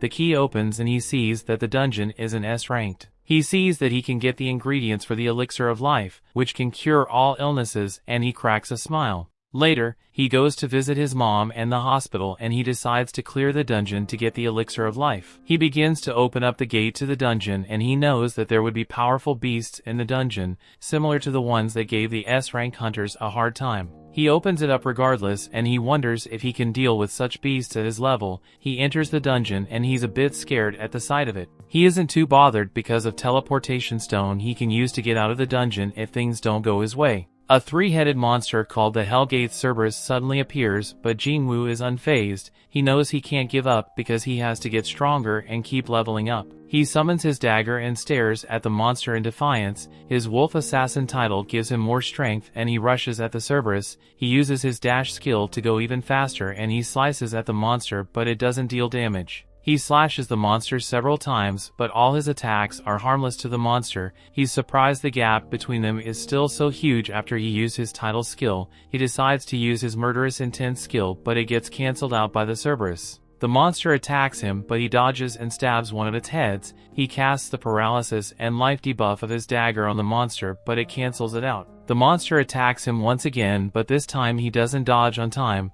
The monster sinks its teeth into his arms and Jin-Woo screams out in pain as he loses some of his HP. The monster throws him down and Jin-Woo is shocked to see he lost a third of his HP just from one of the monster's attacks. The monster is about to squash him, but Jin-Woo dodges and gets back on his feet. The Cerberus uses its rage skill to double all its abilities for 3 minutes and it slashes at Jin-Woo with its paw. Jin-Woo can barely react to the attack before he's hit with so much force and he loses more of his HP. He uses his full recovery skill since he has no choice and attacks the monster. He stabs the monster eye, but the system tells him the monster no longer feels pain. The monster throws him off its head, but as soon as Jin-Woo regains his balance, the monster lands a series of attacks that halves Jin-Woo's HP. The monster keeps attacking and Jin-Woo's HP drops to 30%, his passive skill of willpower kicks in and he gets a 50% damage reduction buff. The monster runs at him and he kicks up some dust to distract it. Jin-Woo hides behind a rock and he's glad the system issues him warning at critical times to prevent his death. He decides to hold out for 3 minutes to let the monster's skill end before he thinks it's too dangerous. He's about to use the teleportation stone, but the monster suddenly attacks him and he loses it. He quickly jumps to safety and the system shows him his HP is quite low. He wonders how he'll survive and he decides to go shopping while the monster looks around for him.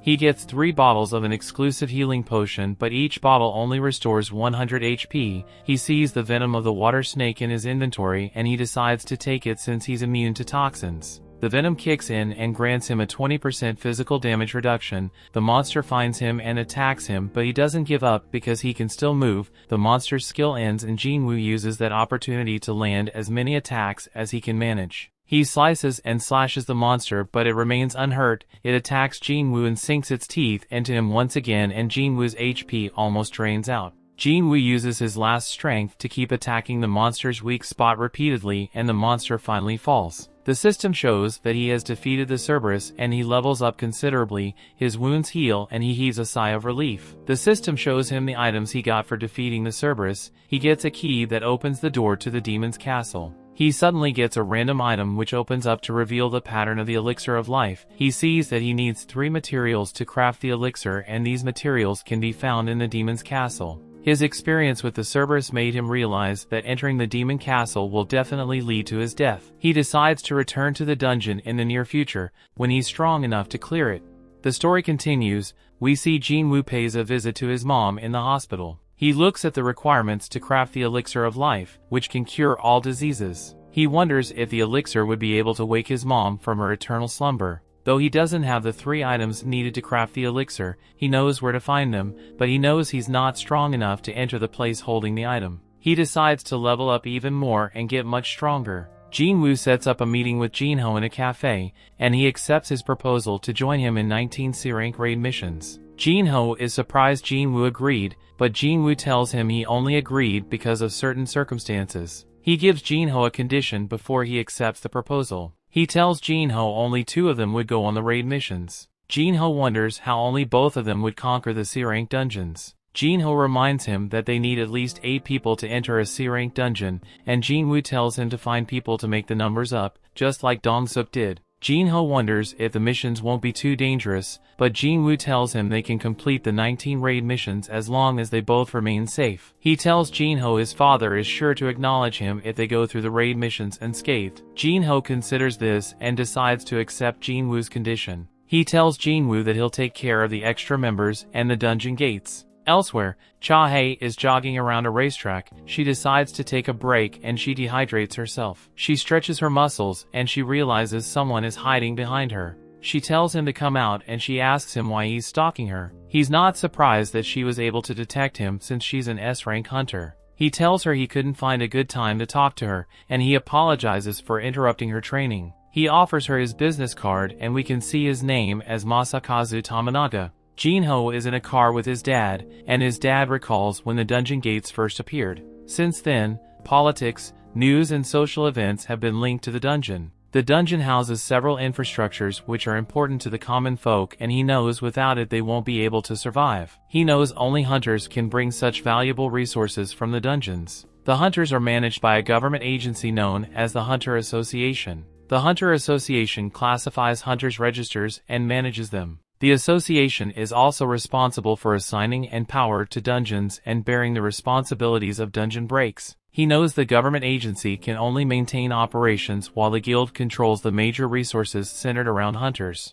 The guilds obtain profit acquired from the dungeon. The 5 major guilds in the country comprising those are the Hunters Guild, the White Tiger Guild, the Felm Guild, the Fame Guild and the Knights Guild have monopolized all the resources. He tells Jin-Ho he can't just sit back and watch them do that, because the resources vital to common people will fall into the wrong hands. He thinks it should be people who have supported the nation's development that should be responsible for managing the resources. He tells Jin-Ho that is the reason they must establish a guild. Jin-Ho agrees with his father. He and his brother jointly run a guild that headhunts S-rank hunters, which is quite risky. He's not sure his current self can handle a guild alone. Jin-Woo goes out for a jog to complete his daily task. He sits on the park bench and he opens up the game system. He notices the system doesn't count the extra tasks anymore, and he wonders if he can still get a reward like the previous secret quest. He was hoping to get another item from the cursed random loot box, just like the Demon Castle's key. He realizes he may get the key to an instant dungeon. He opens the random loot box,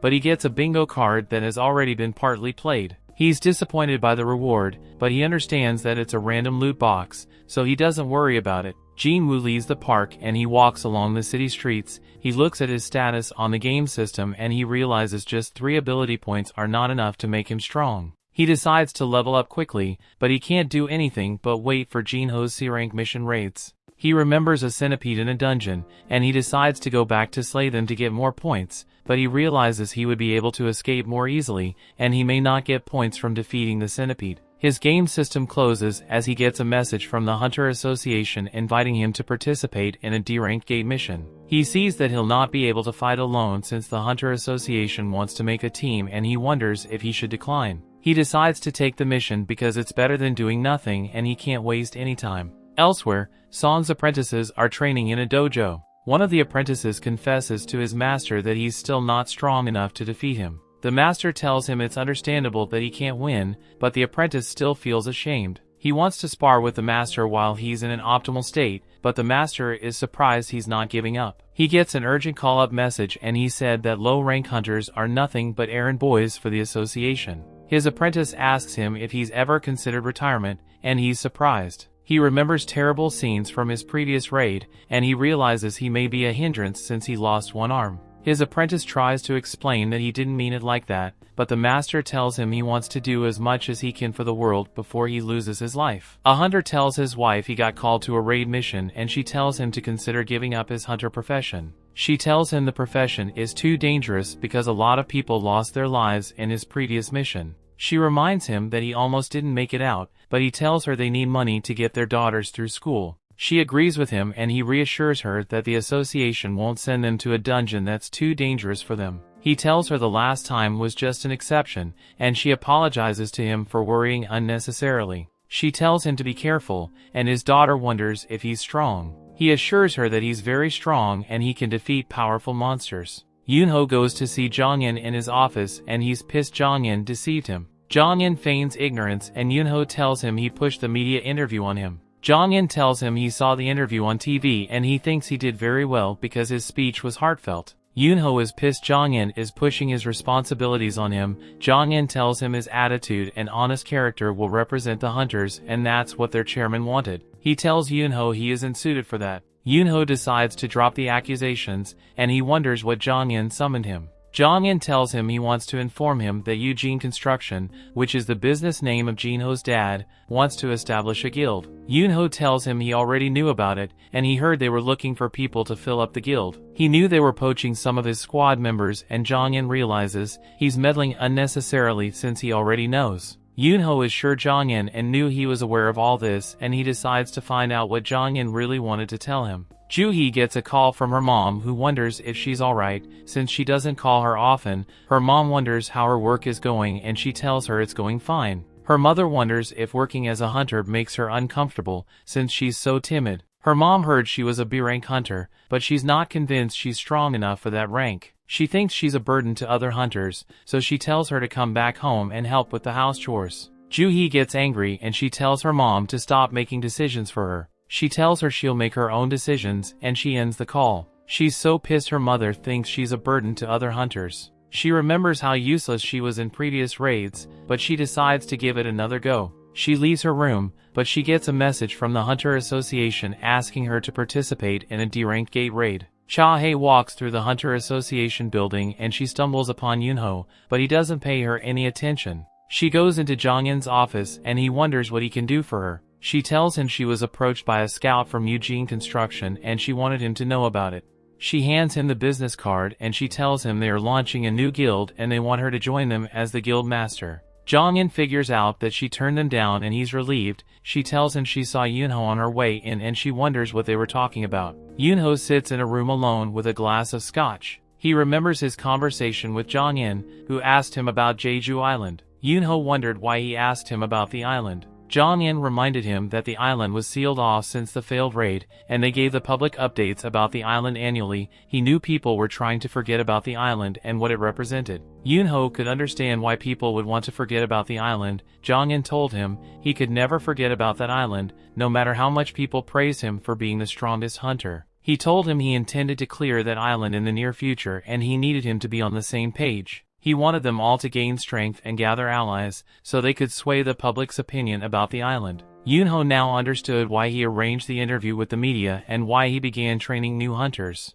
Jong-in wondered if Yoonho also left something behind on the island, and Yoonho remembered his friends he left behind during the raid. In a dark room in an unknown location, a suspicious man makes a deal with another man to take the lives of some people. Jin-Woo tells Jin-ah he's heading out and she wonders why he has worked during a holiday. She realizes he has been very busy lately and she can't believe he was the same guy who had to take long breaks between each mission so his injuries could heal. She wonders if his training is paying off, and he tells her he can make a steady living now thanks to his training. He heads out and she's surprised he's heading out without his stuff. He tells her he would be alright without them. She tries to stop him, but he walks out. She's surprised because he's going for a raid, not making a quick trip to the convenience store. The dojo master Mr. Song knows his sword will be useless to magic beasts and his martial arts would be useless in a dungeon. He stumbles upon Jin-Woo and he's surprised to run into him. He can see that Jin-Woo has changed a lot since the last time they met. He remembers Jin-Woo lost his leg, but Jin-Woo tells him it was healed when he woke up in the hospital. Mr. Song thinks it was a skilled healer who restored his leg, and he's happy to see Jin-Woo in good health. Jin-Woo is sad because Mr. Song didn't get his arm back, but Mr. Song tells him he had gotten used to it. Jin-Woo wonders what Mr. Song is doing around the area,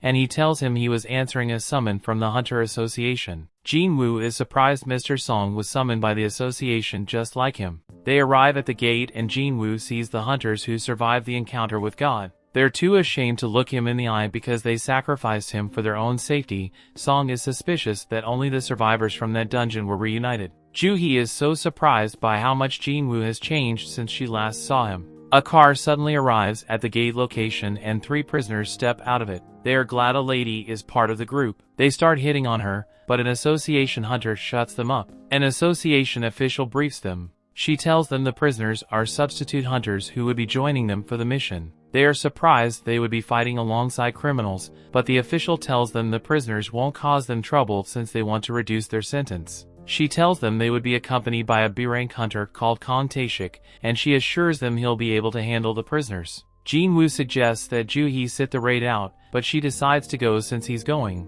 Tae-shik introduces himself to the group and he wonders who would lead the raid. Mr. Song decides to lead, and he thanks Jin-Woo, making sure they came out alive the last time he led them into a raid. Tae-shik is suspicious of Jin-Woo, but it's time for the hunters to enter the dungeon, so they gather at the gate and proceed through it into the dungeon.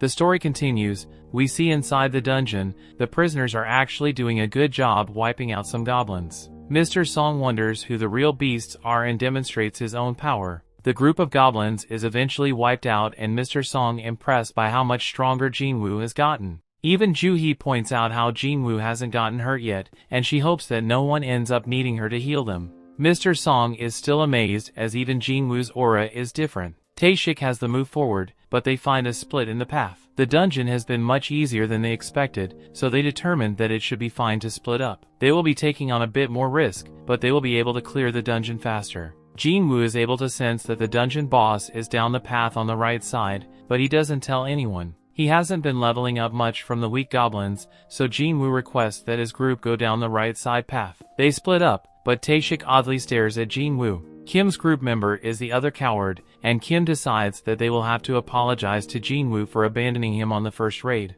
They are sure that he won't accept their apology, but Kim determines that he must try if he wants to continue being a hunter. Down the other path, the prisoners easily wipe out another group of goblins. Taeshik strangely asked if they will be able to do the same against humans, and they point out that it would make no difference. A look into the past shows that Taeshik was told that Sung Guy's daughter was assaulted by 3 men. His daughter took her own life afterwards, but this guy was furious, since the 3 guys would be set free from prison in just a few years. To make things worse, they're hunters, and hunters are allowed to participate in raids to reduce their sentences. This is incredibly unfair since his daughter will never get to come home. The man brought 3 million yuan and offered to give it to Taeshik if he eliminates the 3 prisoners. Taeshik is absolutely crazy, as he now tells the prisoners what he will tell the inspectors when he leaves the dungeon without them. He will say that the prisoners were eliminated by a pack of 100 goblins. Kim continues down his path, but he is shocked to find that it touches to Taeshik's path, and he finds Taeshik massacring the prisoners. Taeshik tells the prisoner that he was told to make them suffer, but he is interrupted by Kim. The cold-blooded Taeshik eliminates the last prisoner and decides that he will have to change his plans as he makes his way towards Kim. Jin-Woo thinks about how Taeshik saw him at the hospital and he just hopes that he doesn't remember him. Just then they hear screaming and they rush to find the dead prisoners. Kong has been eliminated as well, and Jin-Woo shocked when he sees Kim in bad shape. Joo-hee heals him, but Mr. Song tells that this was not the work of a magical beast. The weapon used was too sharp and whoever used it avoided finishing him off multiple times. Kim has given up on surviving, but Jin-Woo reminds him that he has a family. Jin-Woo demands that he stay alive, otherwise he won't be able to keep blaming him. Kim uses his last breath to apologize to Jin-Woo and he passes away. Just then, Taeshik tries to eliminate Joo-hee but Jin-Woo stops him. Taeshik is impressed with how fast he is and Mr. Song realizes that Taeshik is responsible for the massacre. Mr. Song is shocked since Taeshik is part of the Hunters Association, but Taeshik just wants to tell them his plan. Instead of blaming the goblins, Taeshik will say that the prisoners eliminated all the other hunters. He will then say that they tried to take him out, but they couldn't do that, which will be why he was the lone survivor. Mr. Song holds Jin-Woo back as he doesn't believe he can take on Taeshik. Mr. Song will fight him instead, but he thinks about how long is the B rank, 1 whole level above him. Joo-hee gives him a strength buff and Mr. Song tries to use his sword skills to take Taeshik down. Taeshik manages to avoid even being touched once and he commands Mr. Song for knowing his stuff. Jin-Woo analyzes the situation and can tell that Mr. Song is managing to hold his own, but he isn't fast enough to win. Taeshik manages to land a devastating blow, but he gets annoyed when Joo-hee quickly heals Mr. Song. Taeshik decides to take her out first, but Mr. Song stops him. Taeshik underestimated the old man, so Mr. Song explains that he has trained S-rank hunters before. His blade is outmatched, but Taeshik points out that the power Mr. Song has been given have their limits. There is no chance a mage type like him can defeat an assassin type, so Taeshik brings him near death. Joo-hee too frightened to heal him, so Taeshik prepares to end Mr. Song's life. Mr. Song uses his fire ability but Taeshik is just too quick. He realized that Mr. Song used his sword to make him lower his guard against magic. Mr. Song was waiting until Taeshik tried to end his life to surprise him with a fire blast. Taeshik saw right through his plan though, and Mr. Song will now pay with his life. Just then, Jin-Woo finally steps in to stop the fight. Taeshik demands to know who he is, so Jin-Woo explains that he's simply an E-ranked hunter. Taeshik doesn't believe him, since he would need incredible reaction speed to stop the attack he just used on Mr. Song. Taeshik can tell that Jin-Woo was hiding his power and determined that he had a second awakening. The others are shocked and Taeshik just now remembers Jin-Woo from the hospital. The mana reader only read 10 at the time, so Taeshik thinks that the second awakening must have come after that. This doesn't make sense though, as it doesn't explain why Jin-Woo was able to survive the double dungeon. Taeshik determines that it actually doesn't matter, so he prepares to eliminate Jin-Woo. Jin-Woo wants to know what happened just now, so Taeshik explains that he was just carrying out justice by taking out the prisoners. Jin-Woo couldn't care less about them, but he wants to know why he eliminated Kim and Kong. Jin-Woo points out that Kong could have done it quickly, but he didn't. Instead, Taeshik seemed to have tortured and toyed with them. Another look back to when Taeshik spoke with the father shows Taeshik explaining that he has received huge offers to join the largest guilds. However, he chooses to work for peanuts in the Hunters Association. The reason he has chosen this path is because he finds people much more fun to kill than beasts. A fight breaks out between Taeshik and Jin-Woo, and the two spectators are amazed by their blinding speed. Taeshik can tell that they have practically the same build, but he determines he has much more experience fighting high-ranked opponents. Taeshik uses this experience to take control of the fight, but he is shocked when Jin-Woo asks him to be a little less bloodthirsty. It's too late though, as Jin-Woo's system has taken notice. The system, just like last time, informed Jin-Woo that there are people present that want to eliminate him. Jin-Woo is then once again given a quest to eliminate his opponents. Jin-Woo is engulfed by a dark power, but calling this confused since he thinks he should have the advantage in this fight. Jin-Woo instantly attacks, and Taeshik shocked when he realizes that he has been poisoned. The two continue fighting, but Taeshik has something special to show him as well, and he disappears. He explains that this is the stealth skill. It conceals the sight, sound, and even his smell. Only a tiny fraction of hunters can obtain this skill, and no one knows he has it. Taeshik manages to hurt Jin-Woo, and he tells the others to stay back and wait for their turn. Taeshik is certain that Jin-Woo won't be able to do much now with an injured leg, but he's shocked when Jin-Woo instantly heals himself. Taeshik is in disbelief since he has never heard of a combat hunter who could also use healing magic. Jin-Woo is completely unpredictable, and this makes him very dangerous. Jin-Woo has seriously changed, as he explains that he just lost another one of his emotions, and now he doesn't even need to get angry to kill filth like Taeshik. Taeshik realizes that Jin-Woo has taken human lives before, and Mr. Song shocked to hear this. He determined that Jin-Woo has probably had to make some tough decisions in a short amount of time, and that is why his appearance was not the only thing that changed. Taeshik moves in to continue attacking, but he is shocked when Jin-Woo was able to track him just by sensing his bloodlust. Taeshik still has a trick up his sleeve, but everything stops when Jin-Woo activates his murderous intent skill. Taeshik is surrounded by darkness, and he is stunned when Jin-Woo's blade pierces his chest. As Taeshik's life fades away, he points out that he and Jin-Woo are the same. They are both killing machines, and the only reason why he is dying is because he was simply weaker than Jin-Woo. Taeshik still wants to know what Jin-Woo is. He has assassin skills, healing and debuffs, and Taeshik has never heard of someone like that. Jin-Woo doesn't tell him anything, but Taeshik points out that Jin-Woo was able to eliminate him, so his E-ranked act is over. Jin-Woo decides to tell him something and just explains that he is someone that gets stronger with every fight. Taeshik can tell that Jin-Woo will keep getting stronger and stronger, but he has a warning for him.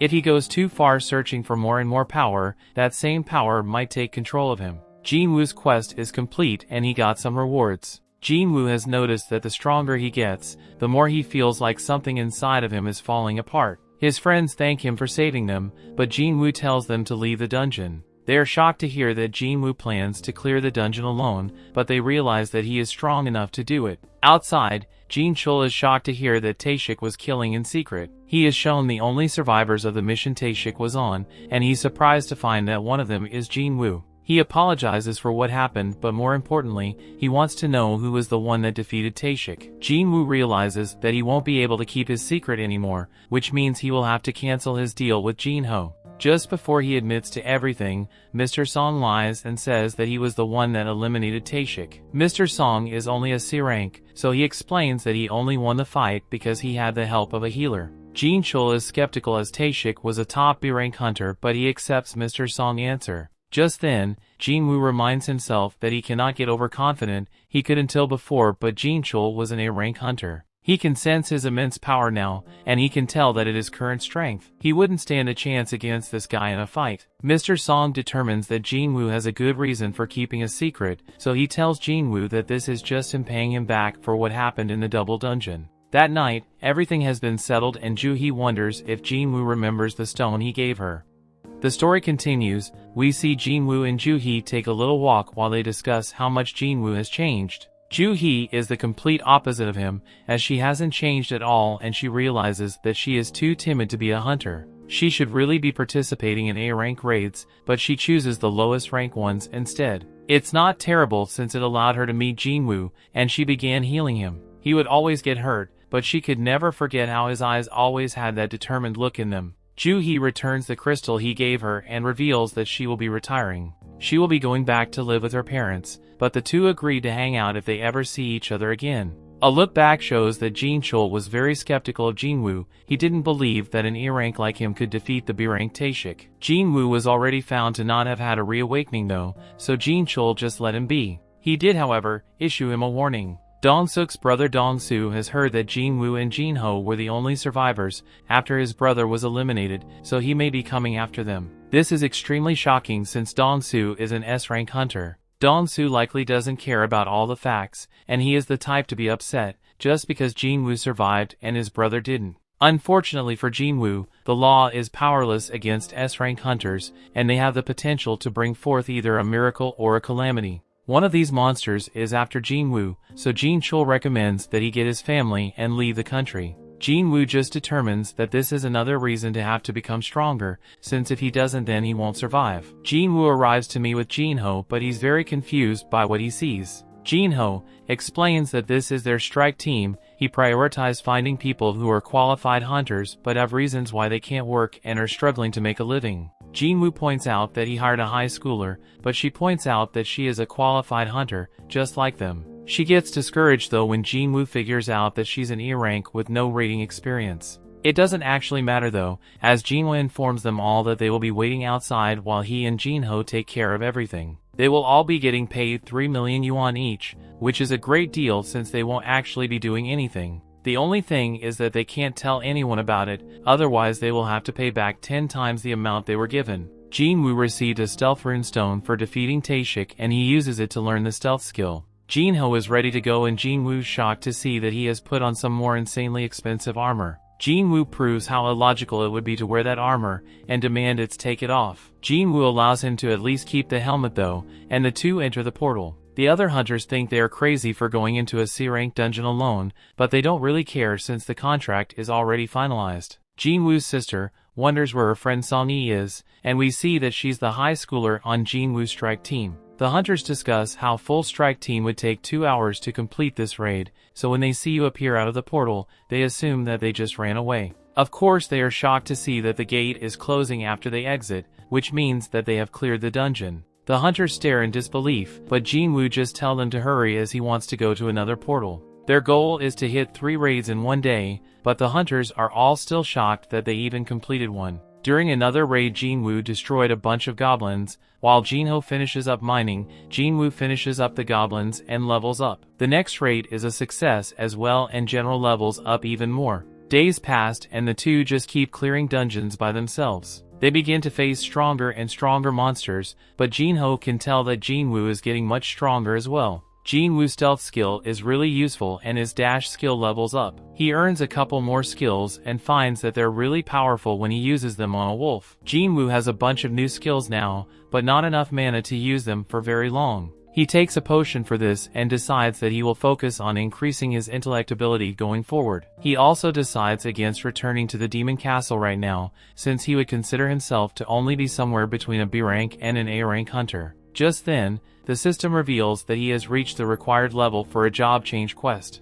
Elsewhere, the manager of another guild named Sang-min is told that there's a strike team spending double the market rate for the rights to buy some C-rank gates. Their leader is the rich kid Jin-ho, but their team seems to have just been thrown together. On recognizes the name Jin-woo from the double dungeon incident, and he gets a feeling that there's something interesting going on. Elsewhere, Jin-woo and Jin-ho emerge from another portal victorious. Jin-woo wonders if Sung-yi has some kind of eye problem, but she says it's nothing. Back with Sang-min, his assistant is shocked to hear that he thinks that Jin-woo has reawakened. Jin-woo managed to survive 3 major disasters. There was a large body count every time, but he was always among the survivors. Reawakening is the only way this could be possible, so Sang-min heads off to scout the promising rookie. Sang-min arrives at the portal Jin-woo's in, but he is shocked to see that it looks like some kind of picnic. Sung-yi explains that the area is off limits, and must point out to them that she is a hunter. She admits to being part of the strike team, and Sang-min is shocked to realize that Jin-woo left the entire group behind to enter the dungeon himself. Sang-min thinks Jin-woo might be his biggest find yet,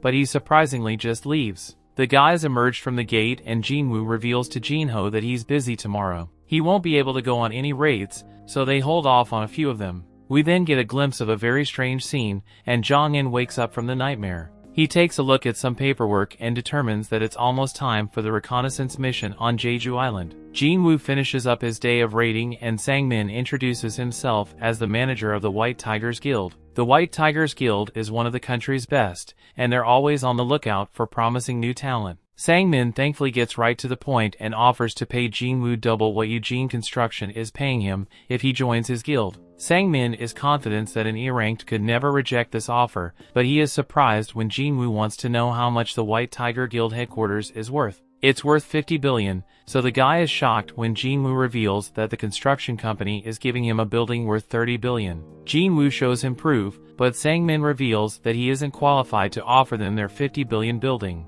Jin-Woo leaves as he has lost interest, but he does want to know how Sang-min heard about him. Jin-Woo strikes fear into this guy but making sure that he wasn't snooping around and he disappears. Sang-min realizes that Jin-Woo used stealth to cut him, and he is shocked when he thinks about how Jin-Woo is a reawakened with the stealth ability. Jin-Woo tells him not to turn around, so Sang-min explains that he was just investigating who was buying up so many gates. Jin-Woo demands to know who else knows about him, but Sang-min explains that it's just him and one of his subordinates. Jin-Woo warns that if people start hearing about him, they will be the first people he suspects. Sang-min agrees to keep everything a secret, so Jin-Woo reveals himself again. Jin-Woo has to keep buying the gates for a while, but this causes problems for the guild, since they need to train recruits. Jin-Woo agrees to let them buy 3 gates from him, but Sang-min is shocked when Jin-Woo tells him that they will have to pay 300 million yuan for each. The guy begs him to lower it to 200 million and Jin-Woo surprisingly agrees. The two make the deal for 3 gates, but their interaction is not over yet, as Jin-Woo wants to give him something.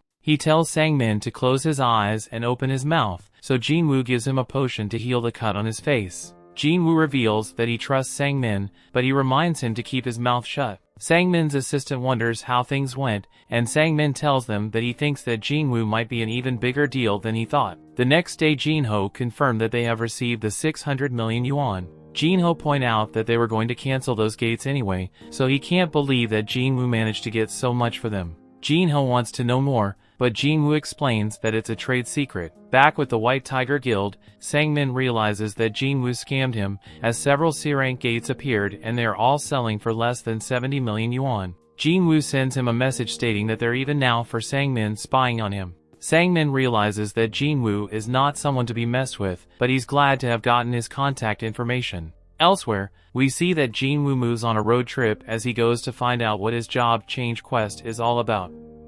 The story continues. We see Jin-Woo arrives in some forest far away from civilization, because he has no clue what to expect from the job change quest. He has encountered 2 dungeons that were accessible with keys, and the only quest he has been forced to take immediately were the penalty and the emergency ones. This job quest 1 is optional though, and he has even been given time to decide. Jin-Woo assumes that it's an important event that will make him stronger by earning skills best suited to his job, so he decides to accept and the gate opens. Jin-Woo just now remembers that he didn't do his daily quest and decides to do it later. He declares that the real game starts now and he enters the gate. Elsewhere, Jin-Ho has a meal with his father and they are met by his brother. In the dungeon, Jin-Woo finds that he won't be able to use potions or his full recovery. He won't be able to leave until the quest is complete either, so he will have to be very careful. Just then Jin-Woo hears something approaching and he prepares himself. It turns out to be an armor-type beast and Jin-Woo quickly attacks it. He is shocked to find that his attack did nothing and he is caught off guard by the monster's power.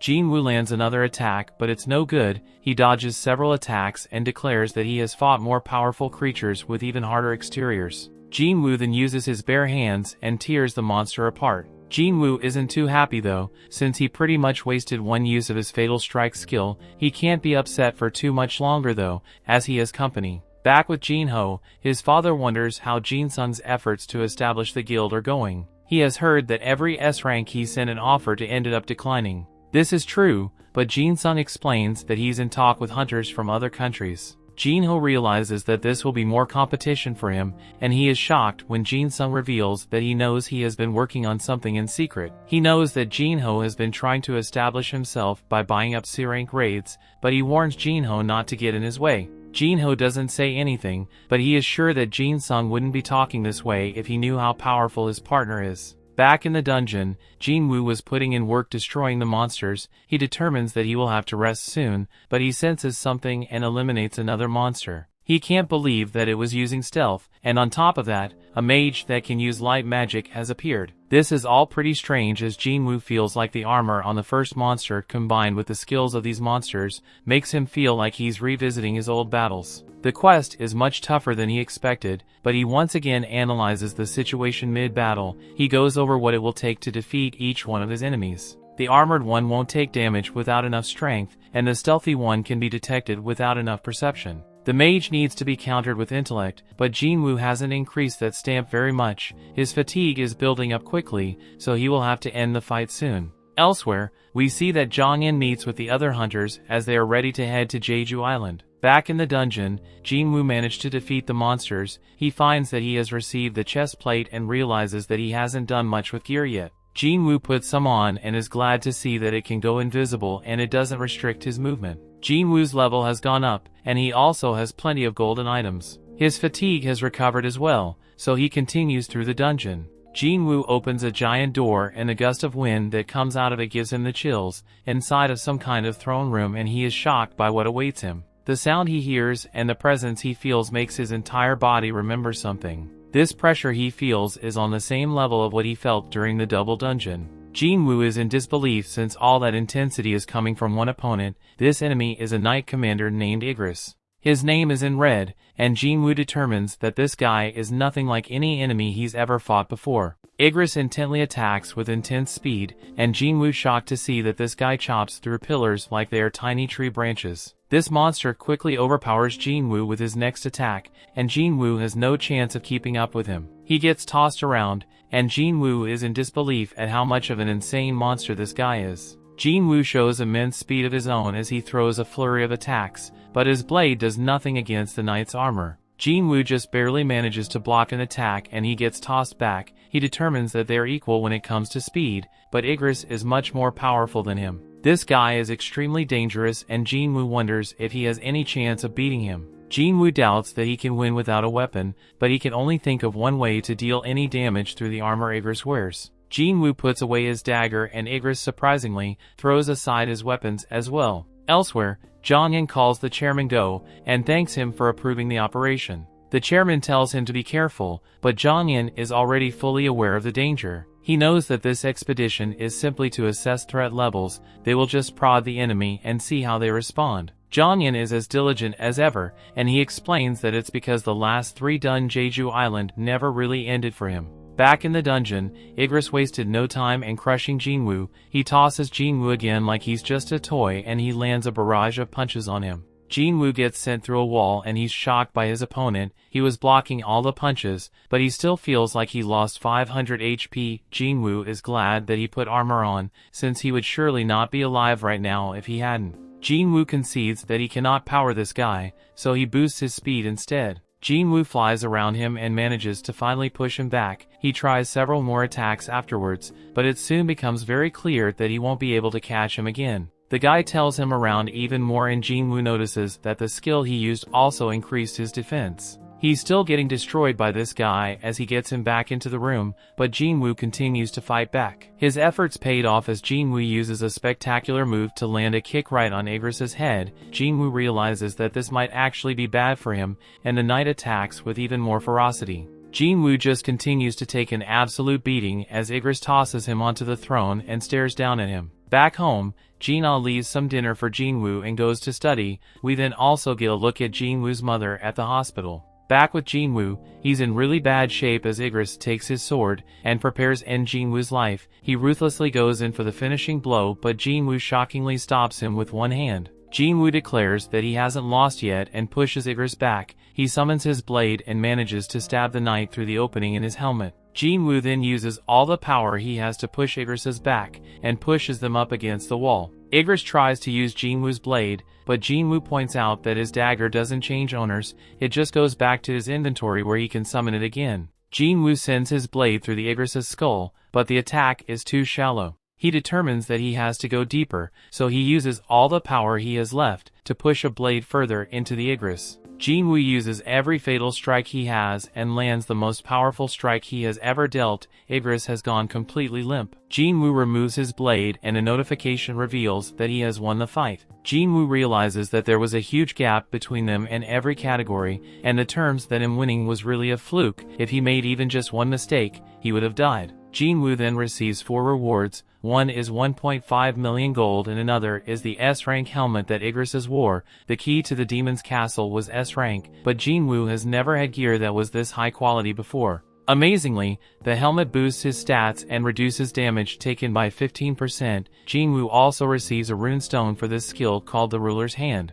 The final reward is an instant teleportation stone. It can't go into his inventory, so he wonders why he would be given one right now. It wouldn't make sense to be given one after clearing the dungeon, so Jin-Woo wonders if the job change quest isn't actually over yet. Just then Jin-Woo was shocked to see several portals open. A notification pops up and reveals that the job change quest actually begins now. Jin-Woo was instructed to survive as long as possible, so he can earn advancement points. These points are required so that he can be assigned to a higher class, but Jin-Woo has no clue what that means. A timer pops up and Jin-Woo realizes that he will be facing infinite waves of enemies. He's glad to see that his opponents aren't as strong as Igris, since he is sure he would have been overwhelmed in mere seconds. Jin-Woo is sure that he can handle these guys, but can't help but point out that there are a whole bunch of them. Jin-Woo's fearless though, and charges right at them. We then watch as the other hunters fly off to Jeju Island. After some time we return to see that Jin-Woo is still fighting, as the gate just keep tossing out more enemies. The real goal of this quest is to last as long as possible, so Jin-Woo uses his stealth skill. He decides to manage his mana so he can buy himself as much time as possible. Jin-Woo's plan is completely ruined though when a mage breaks his stealth. Jin-Woo goes right back to fighting, but things are even worse than before since he won't be able to use stealth or murderous intent anymore. Jin-Woo takes his sword right to the back and he is shocked when he realizes that it's only been 5 minutes. Things are getting far too dangerous, and Jin-Woo determines that he won't be able to continue. He hates to do it, but he decides to teleport out of the dungeon. Before he can know, a monster knocks a stone out of his hand. Jin-Woo is in real trouble now as the huge group of enemies descend on him. The story continues. We see Jin-Woo continues to get thrashed about by the monsters and there is no way out now that he has lost the teleportation stone. The only way he will be able to survive is if he defeats them all, so Jin-Woo gets back to fighting. It's a pretty dire situation though, as the stamina is at its limit and he can't use stealth or murderous intent. Of course, our protagonist never gives up and he's determined to survive. Jin-Woo continues to fight for his life, and he thinks about how he has lived his entire life at the bottom. He could never give up on striving for more, and this moment is no different. Jin-Woo's knuckles are all messed up and his heart begins to race. Just then, the monsters start talking. The voices talk about how Jin-Woo's nickname is the weakest hunter of all mankind, as he gets it several times. The voices mock him for once having to go to the hospital after going through an E-rank gate. Just then the imaginary Mr. Song and Joo-hee appear, and they tell Jin-Woo to stop forcing himself to fight. Jin-Woo's younger self appears after that, and he tells Jin-Woo that he has come a long way already,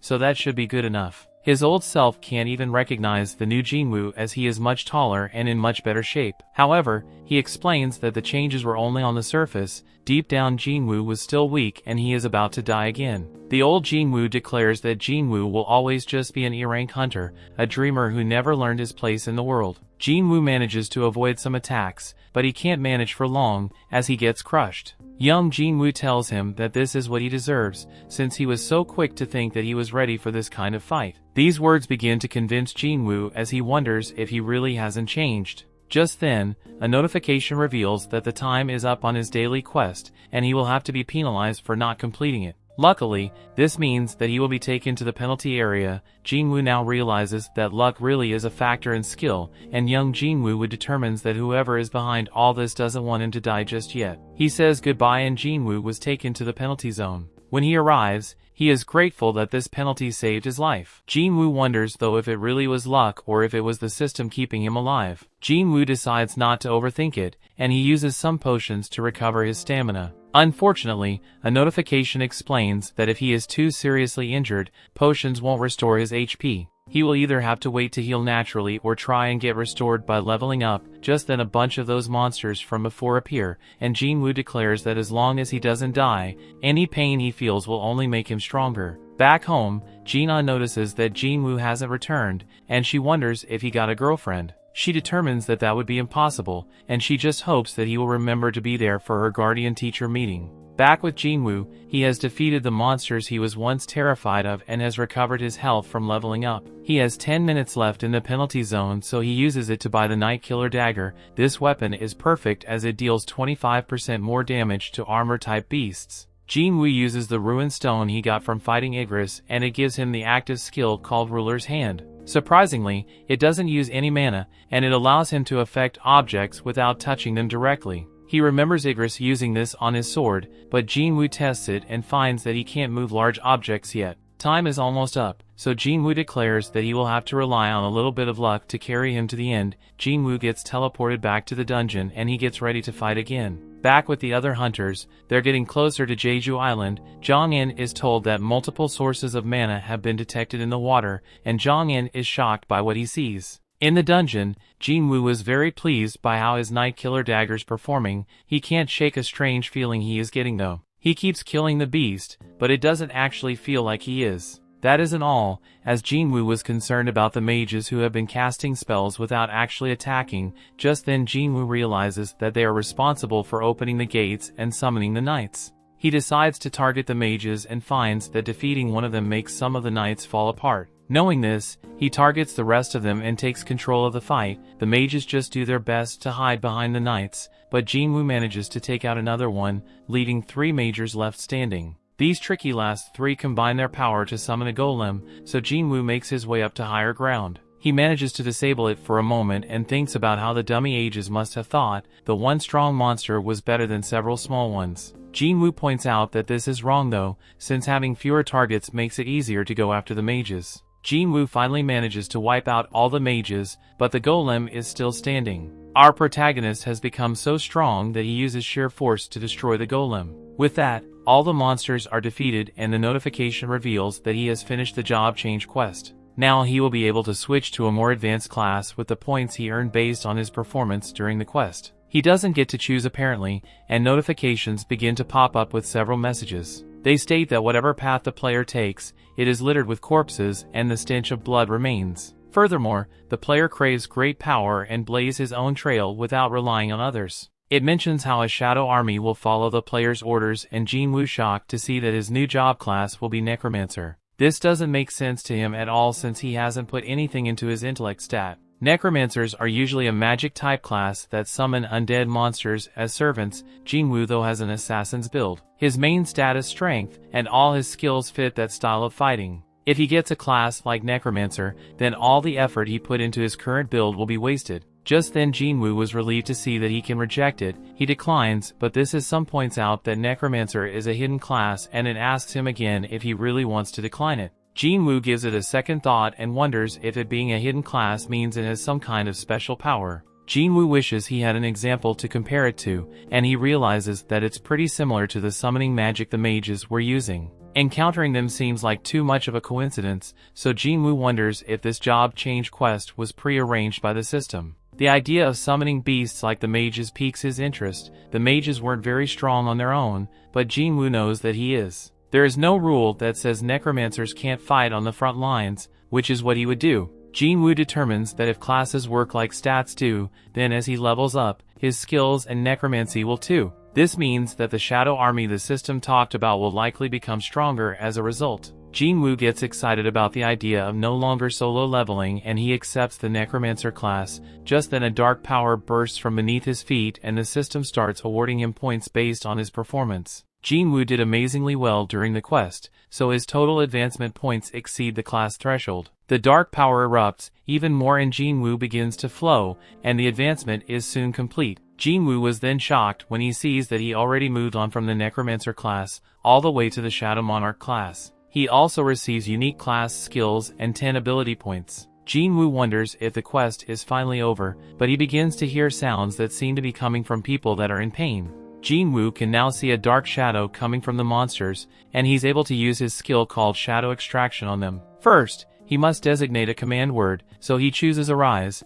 As soon as he says it, Jin-Woo ecstatic to see the first members of his shadow army. Aside from shadow extraction, Jin-Woo also has a skill called shadow storage. Shadow extraction lets him drain some of his mana to create shadow soldiers. Shadow storage allows him to hold onto those shadow soldiers and summon them whenever he wants. The only thing Jin-Woo needs to be mindful of is that the extraction can fail depending on the strength of the target and the time since death. There is more to this ability, as Jin-Woo sees that he summoned both the knights and the mages and they come in different ranks too. Jin-Woo gets excited when he wonders if he can even extract S-rank shadows, and if its strength reflects how strong they were in real life. Jin-Woo rushes to Igris and finds that extraction is possible. There is a limit to the number of extractions and how many he can store, so Jin-Woo releases 11 soldiers. Jin-Woo turns back to the Knight Commander, Igris the Blood Red, and says the word arise. Igris's shadow begins to emerge, but a large burst of power pushes Jin-Woo back and the extraction fails. Jin-Woo only has 2 more tries left, but his second attempt fails as well. Back at the Hunters Association, President Go reminds Jin-Chul that hunters can never grow their power unless they undergo a reawakening.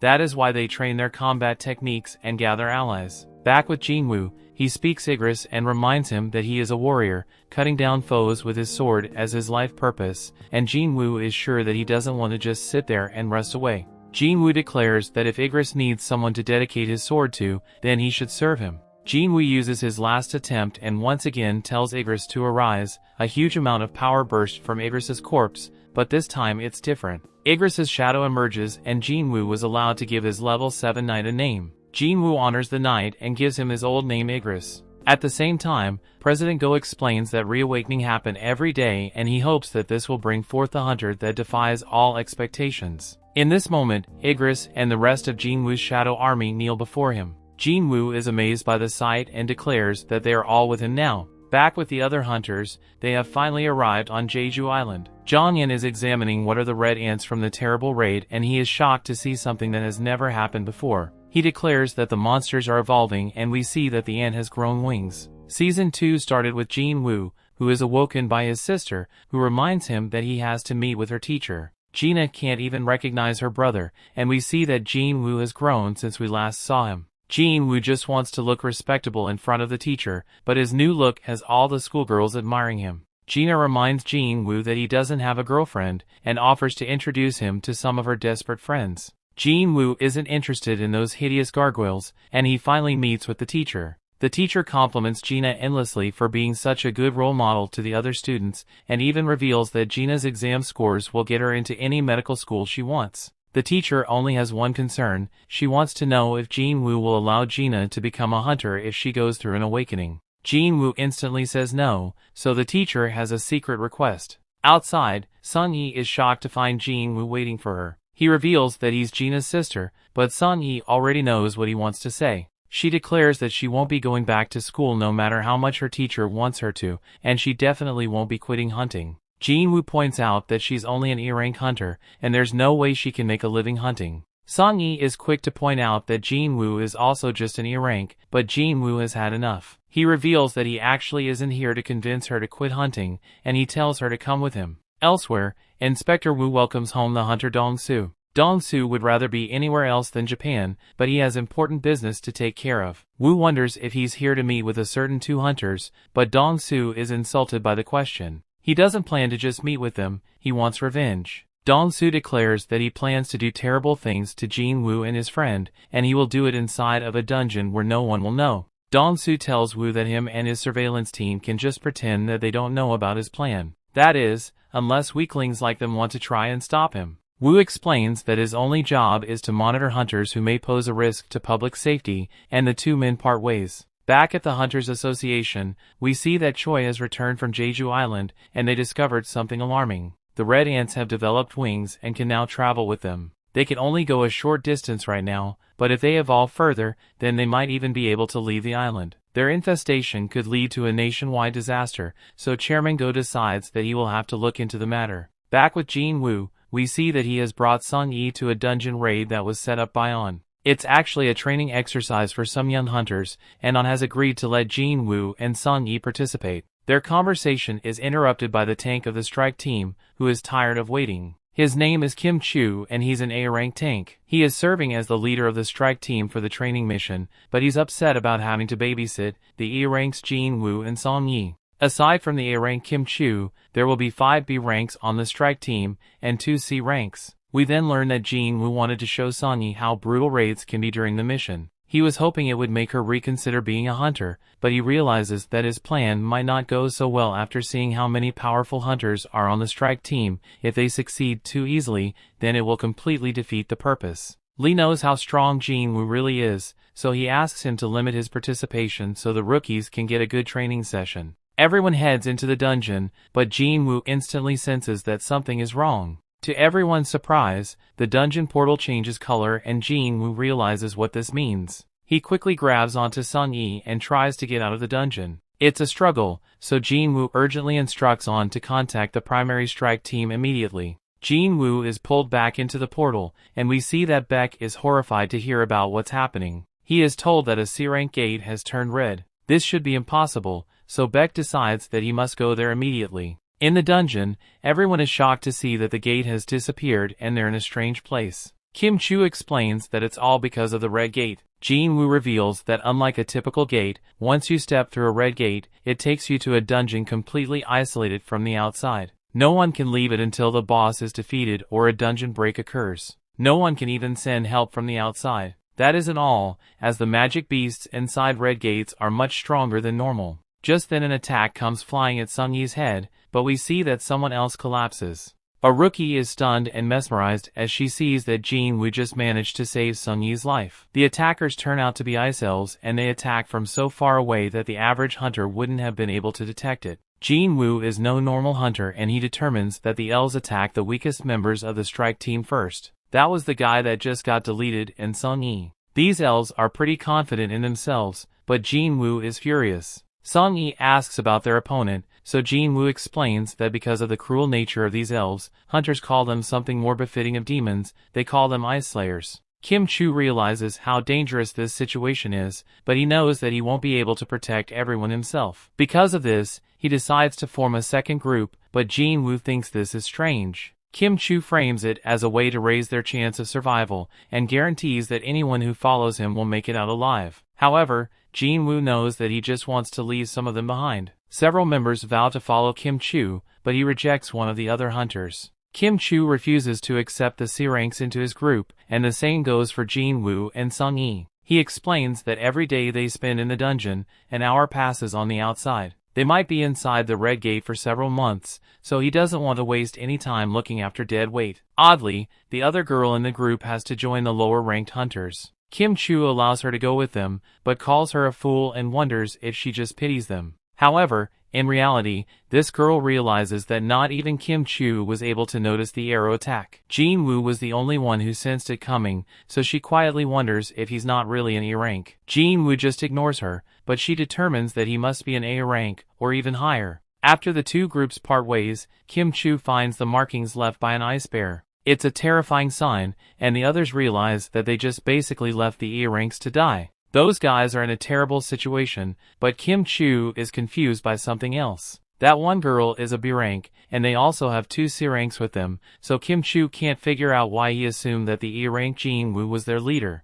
Just then their group is confronted by several bears, and Kim Chu instantly shows his value as a tank. A bear gets destroyed trying to attack him, and Kim Chu quickly ends its life. The battle isn't over however, as several bears remain. Back with the other group, the girl named Park points out that there are claw marks all around them. They are clearly in bear territory, so she thinks that they should go back, but Jin-Woo says that's exactly why they must keep going forward. If they really are in bear territory, it means that they will only have to worry about bears. That is much better than dealing with intelligent enemies like the ice elves. Park is amazed that Jin-Woo was able to think so far ahead and apologizes to him. Jin-Woo retrieves a coat for her and everyone is stunned to see that he just used summoning magic. This is because even high-ranked hunters have trouble storing more than 2 or 3 low-level items. Jin-Woo gets coats for them all and Sung Yi wonders just who Jin-Woo really is. Jin-Woo doesn't reveal his true power and simply says that it's his fault for bringing her here. The least he can do is keep her safe and all he asks is that she not asks him any questions about what he really is.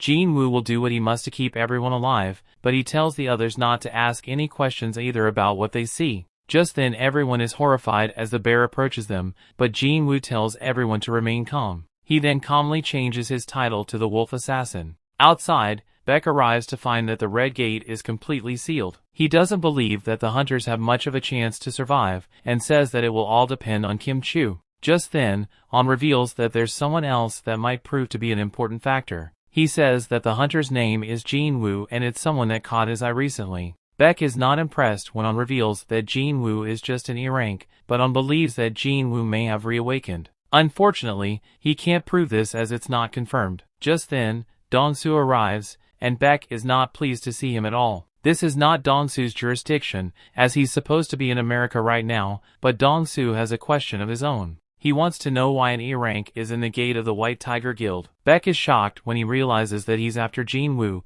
and Dong-soo is annoyed to have come all this way just for his target to be stuck in some gate. Dong-soo assumes that Jin-Woo will just lose his life in the Red Gate, but Woo thinks that the E-rank is lucky. Being stuck in the Red Gate means that not even the powerful Dong-soo can do anything to him. The only question is if Jin-Woo can somehow manage to survive the dangers of the Red Gate. Inside, all the hunters are stunned as Jin-Woo stands victorious over a sea of defeated bears. Park can't help but break Jin-Woo's only rule, as she wonders just how powerful Jin-Woo really is. That night, the group feasts on the bear meat. They haven't been getting attacked as much, so Sung-yi wonders if Jin-Woo already defeated most of the bears. Park points out that there can still be a lot of them left in the bear den, so they must remain cautious. The girls are shocked, however, that even after all that fighting Jin-Woo has gone out to do more training. Park calls him a very strange man and Sung-yi kind of agrees with her. Nearby, we see that Jin-Woo has actually gone straight to the bear's den. Jin-Woo is as serious as ever as he calls in his army to come out. Several undead soldiers are summoned, and Jin-Woo explains that this will be their first job. He sends them after the bears, and an all-out battle breaks out. The bears prove to be worthy adversaries, but Jin-Woo's army has plenty of firepower. Even when the bears manage to take down some soldiers, they just regenerate as they are undead. Artillery with high firepower, infantry that can regenerate quickly, they are completely outperforming Jin-Woo's expectations. However, they do drain a ton of his energy. Just then, the leader of the pack reveals itself. It shows just how powerful it is as it easily takes on several soldiers and Jin-Woo's mana is completely depleted. His shadow soldiers were wiped out instantly, and Jin-Woo doesn't have the mana to resummon them. Because of this, Jin-Woo sends out the shadow version of Igris, the red armored knight. The bear quickly attacks, but it's no match for Igris's fighting prowess. Igris absolutely wrecks the powerful beast and brings it to its knees. He ends the fight by cutting the monster's head off, and Jin-Woo acknowledges how powerful his companion is. He is sure that if Igris was fighting with his sword the entire time during their battle, then Igris would have ended his life. He realizes that it's only at his current level that he's on equal footing with Igris. Jin-Woo quickly corrects himself, however,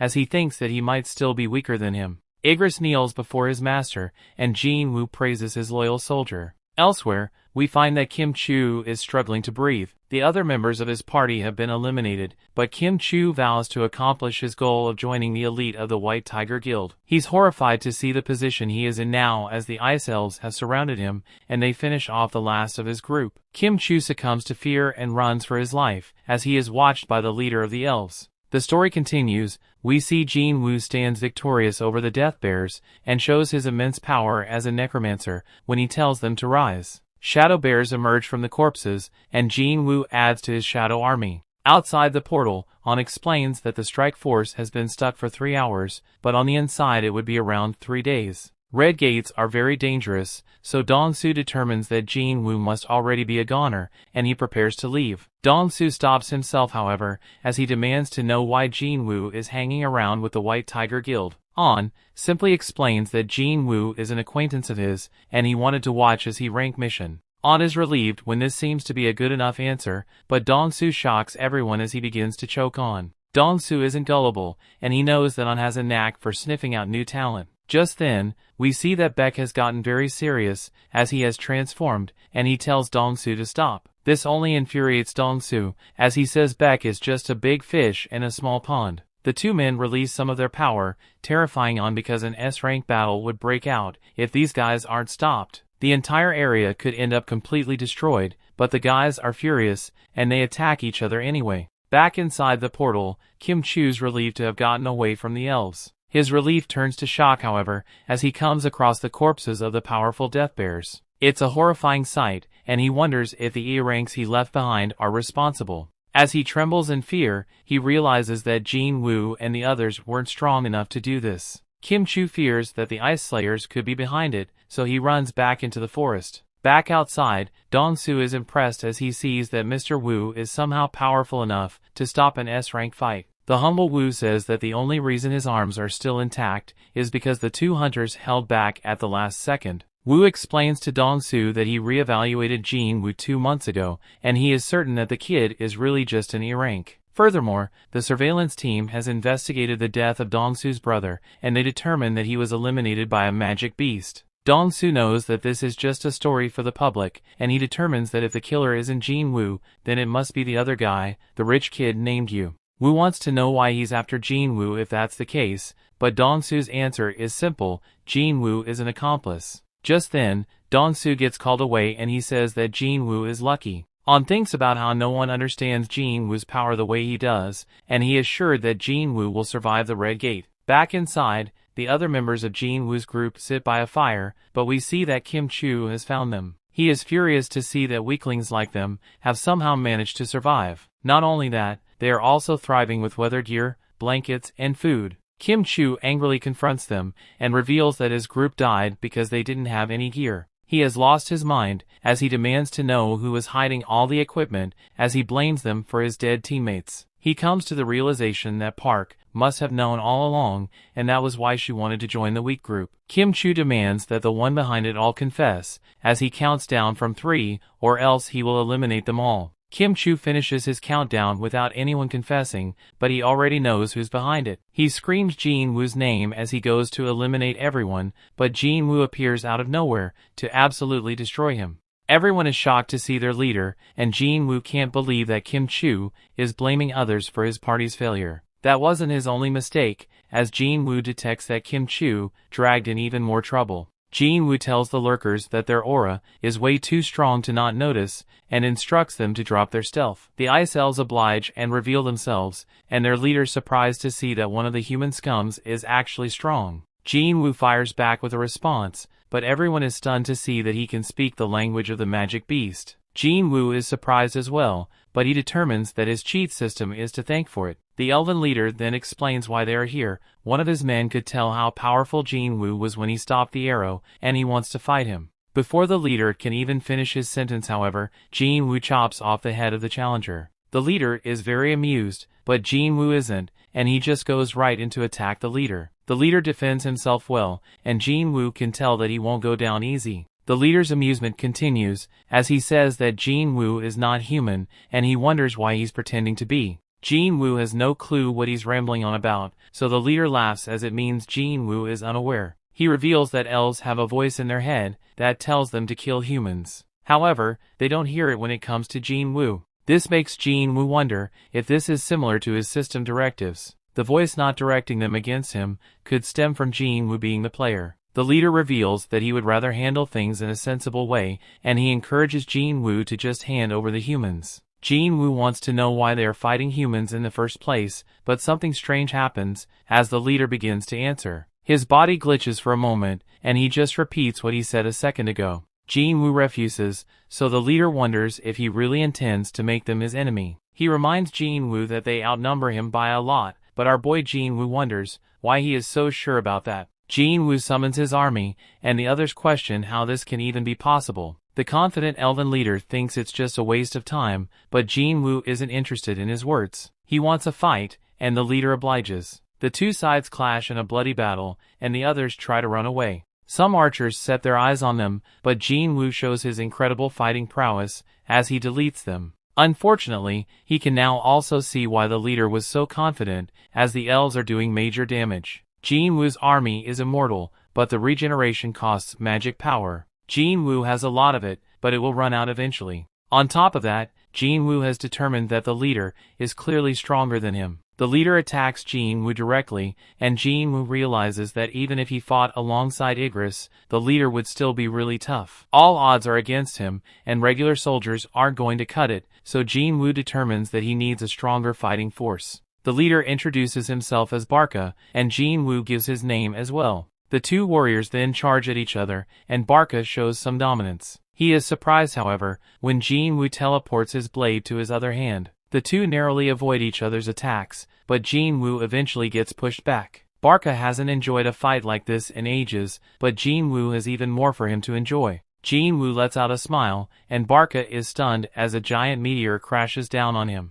Nearby, Kim Chu regains consciousness, and just barely remembers getting wrecked. He once again curses Jin-Woo, and takes hold of his sword. Jin-Woo managed to buy some time with his magic soldiers, but Barca is not impressed, and goes in for another attack. Just then, Jin-Woo notices that Kim Chu is coming from behind. He actually predicted this would happen, so with Barca quickly approaching, Jin-Woo has Igris create a smoke screen. While hidden, Jin-Woo has Igris and Kim Chu's life. Kim Chu is stunned to realize that Jin-Woo knew all this would happen, and he was just being manipulated. With Kim Chu now dead, Jin-Woo tells him to rise, and a blast of light emerges from his body. Barca is still charging in, and he tells Jin-Woo that hiding won't save him. He is stunned, however, when a new soldier appears to push him back. Jin-Woo names his newest member, Iron, and the soldier lets out a loud scream. Barca is prepared to take on any challenge, and from just a few seconds of battle, he can tell that Iron isn't very agile.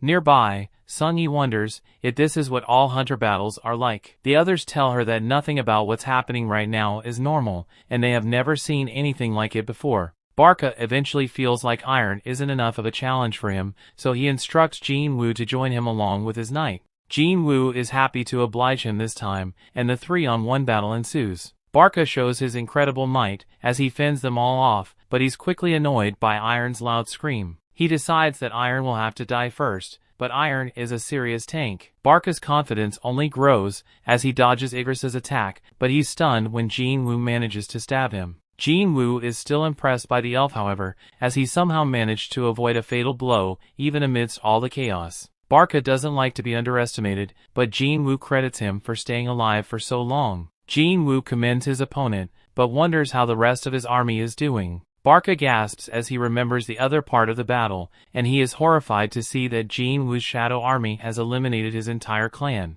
Barca isn't too worried, however, as he knows that the army will fall after he takes out Jin-Woo. Just then, Barca dodges Jin-Woo's attack as he throws his dagger, and Barca mocks him. He calls Jin-Woo a fool for simply throwing his weapon away, but he doesn't know the first thing about our boy. Jin-Woo uses his absolute control of his weapon to call it back, and Barca just barely manages to block it. His weapon is destroyed in the process, however, so Jin-Woo sends Iron to take hold of the leader. With him unable to move, Jin-Woo has his magic soldiers unleash an insanely powerful fire attack. The battle isn't over, however, as Barca cuts through Iron. He vows to eliminate all the humans, but Jin-Woo is right there to silence him. Jin-Woo says that the battle is over, but Barca insists that it will only end when he says it does. Unfortunately, this isn't true, as Iron regenerates and absolutely crushes him. Jin-Woo reiterates that it's over, and we see that Barca is long gone. Just then, the ground begins to shake, but it's only because Iron's making sure that their job is done. Jin-Woo reminds his new soldier that he must show restraint, and he hopes that this doesn't become a problem. The others are glad to hear that it's all over, and they are shocked when Jin-Woo calmly tells them that it's time to leave. They're all relieved, but Jin-Woo has one more thing to do, as he looks at Barca's lifeless body. Outside, Han says that Beak can return home now. A week has passed inside the portal, and he fears the worst. Beak refuses to leave, however, and they are both shocked when people start coming out of the portal. Beak is sure that it's Kim Chu, as he was certain that his guild member would be able to pull it off. Of course, he's surprised to see who actually comes out, and Han proves to be the correct one, as Jin-Woo emerges. The gate closes, so Beak can only wonder where Kim Chu is. He's horrified to learn that only the low-ranked hunters survived, and he wonders what exactly went on inside. Beak would like to question Jin-Woo, but Jin-Woo is exhausted and he tells Beak to save his questions for someone in its guild. Beak can't believe what he just heard, as he wasn't asking for a favor. It was an order, and at worst he was trying to make a threat. Beak gets even more serious, so he reminds Jin-Woo that 6 of his guild members have gone missing. It's his responsibility to find out what happened. Jin-Woo is not one to be intimidated, as he points out that he was the one that saved the 2 surviving members. This means that it's also Beak's responsibility to show him some gratitude.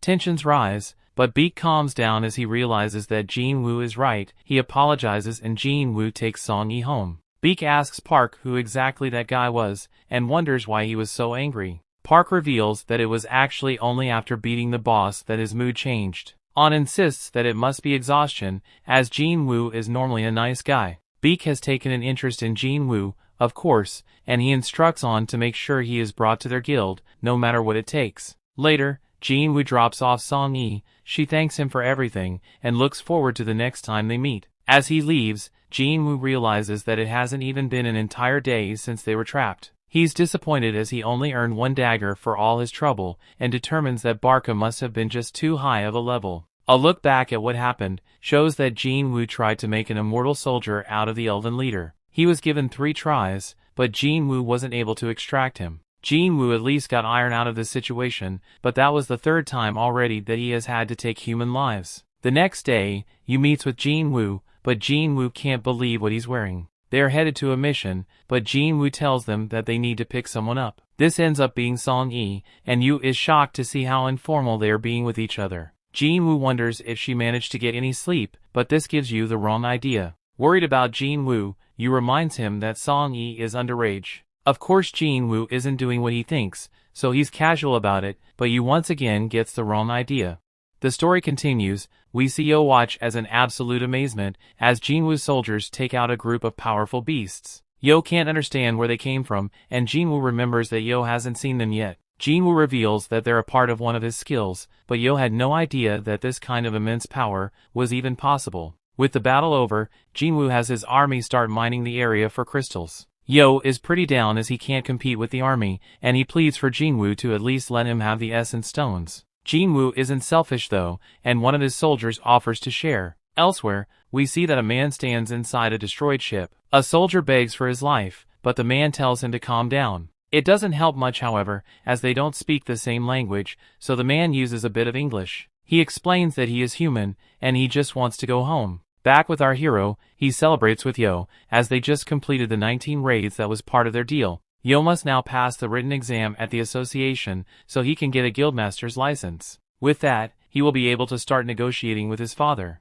As for Jin-Woo, he has decided to travel for a while. Yo assumes that he's trying to get away from him, but Jin-Woo points out that he's just drunk. Yo is actually just used to being pushed away, because he has a brother that is 10 years older than him and he has never liked Yo. They never even did anything brotherly together. Jin-Woo on the other hand, has done a ton to help him, so Yo wishes that he was his brother instead. Jin-Woo can tell how hurt Yo is, so he says that starting today he will consider Yo to be his little brother. Elsewhere, we see that the mysterious man has been restrained, and some investigators wonder where he came from. He claims to be a foreign hunter who is trapped inside a gate 10 years ago, and he was unable to leave. At some point, he was able to find an exit that took him to a gate in America. The investigators are worried that he might be a humanoid magic beast, so they have requested the help of an S-rank hunter. That hunter is Dong-Soo. They are waiting for him to do the questioning, as the only thing they know is that this guy's name is Yi-Hwan. Later Jin-Woo informs his sister that he will be traveling for a week. She says that he's been pretty busy lately,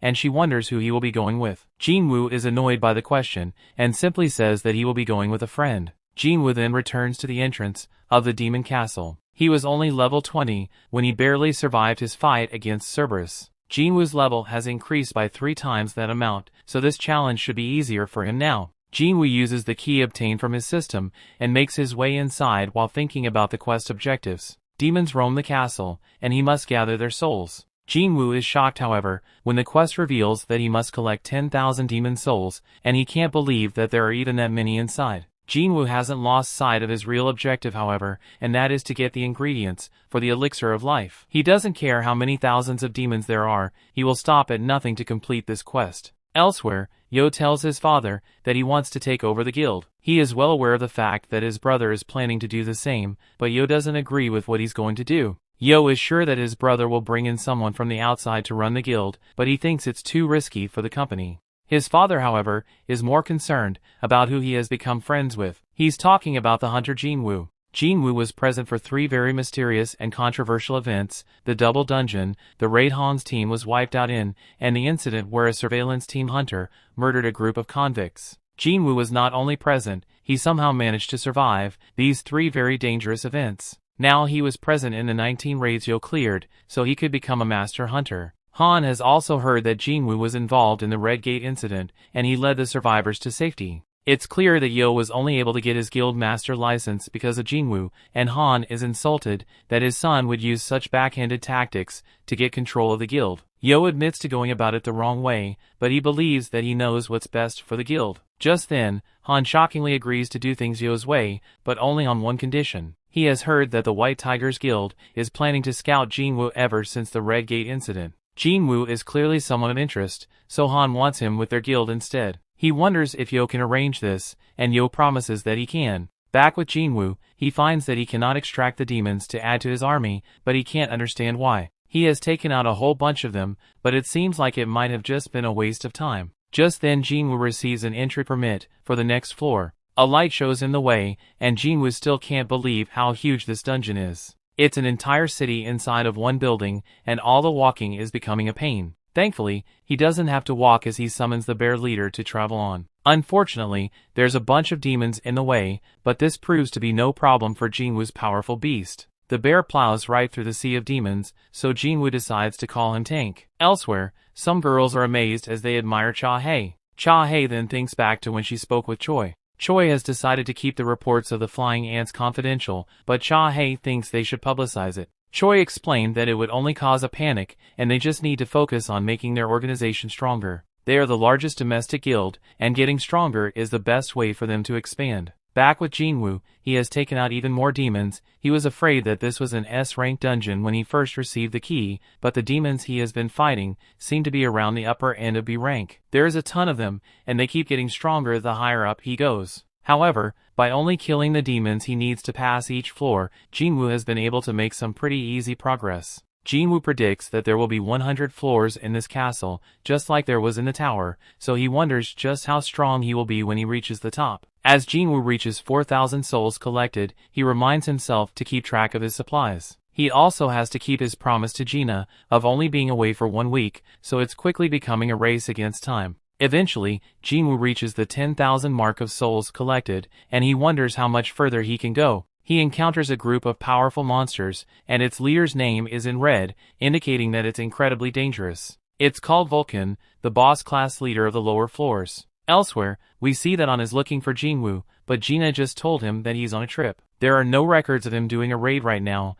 and no signs of him leaving the country. The last trace the association has of him is smack in the middle of the city, but they can only wonder where he is. In the dungeon, Jin-Woo says that he will take on the big boss, and he tells his army to wipe out the others. His army then springs into action, and starts taking out the demons. Now that Jin-Woo has more points in his intellect ability, he's able to summon more soldiers, and have more magical power to maintain them. Thanks to that, battling has become much easier. Jin-Woo then stares at the boss-class demon, and wonders if the big guy is ever going to get up. He casually assumes that it's not going to move, but he is stunned when it shows incredible speed to attack him. Jin-Woo shows insane speed himself, as he dodges and he furiously lands a counterattack. This sends the giant boss flying, and Jin-Woo even surprises himself. All he did was punch the thing, so he wonders if he overleveled his strength. Vulcan isn't done however, and he lets out a loud scream. It seemingly goes into another mode, and this reminds Jin-Woo of what happened with Cerberus. The beast's attack is coming quickly,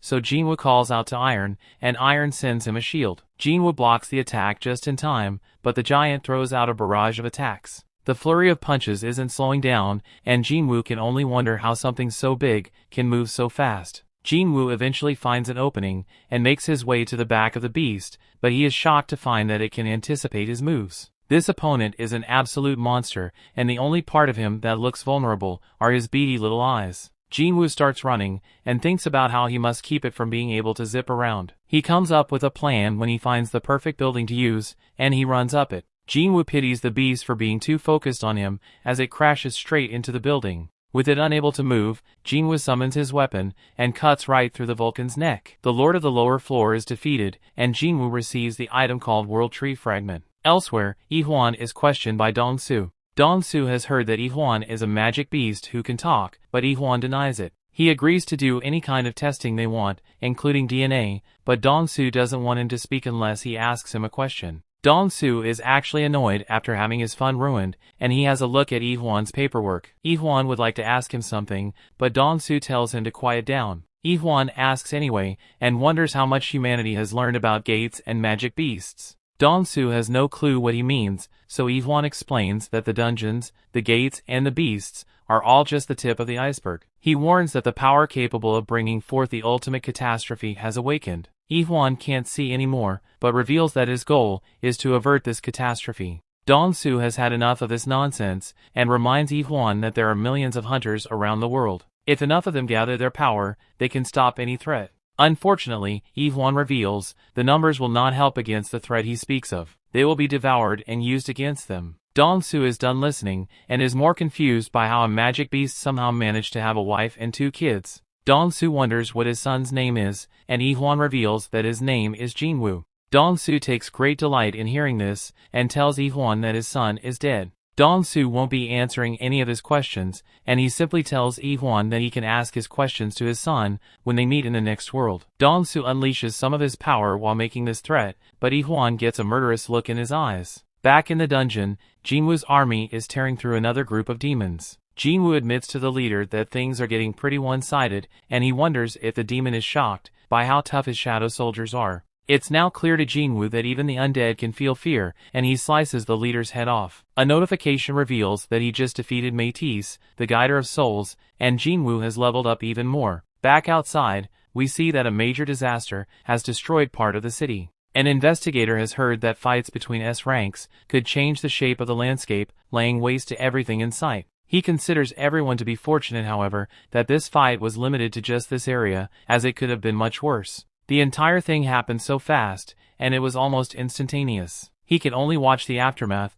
as Dong-soo was completely defeated, faster than the damage could even spread. Back in the dungeon, Jin-Woo has run out of food, which means that this is as far as he can go for now. He has gotten to floor 75, and there's most likely only 25 left. That's still a pretty long way to go, but the gains were worth it. He received a necklace from the skeleton he just defeated, and an earring from the beast on level 50. Alone they are very useful, but they also give a set bonus, which adds 5 points to all stats. There is one empty space in the set, which tells him that there's one more boss level beast to go. He also receives something called the Sphere of Avarice. It doesn't do anything for him, but it doesn't have to be him who uses it. In the hands of magic soldiers, it'll double their firepower. Finally, his latest reward was the ability to choose the cursed random loot box. Jin-Woo was worried that he would never get another chance at the box, but he's glad to receive a second key from it. Unfortunately, it doesn't come with any details, so he has no clue when or where to use it. That isn't important, however, as he reminds himself about the ingredients he is after. He got the World Tree Fragment from Vulcan,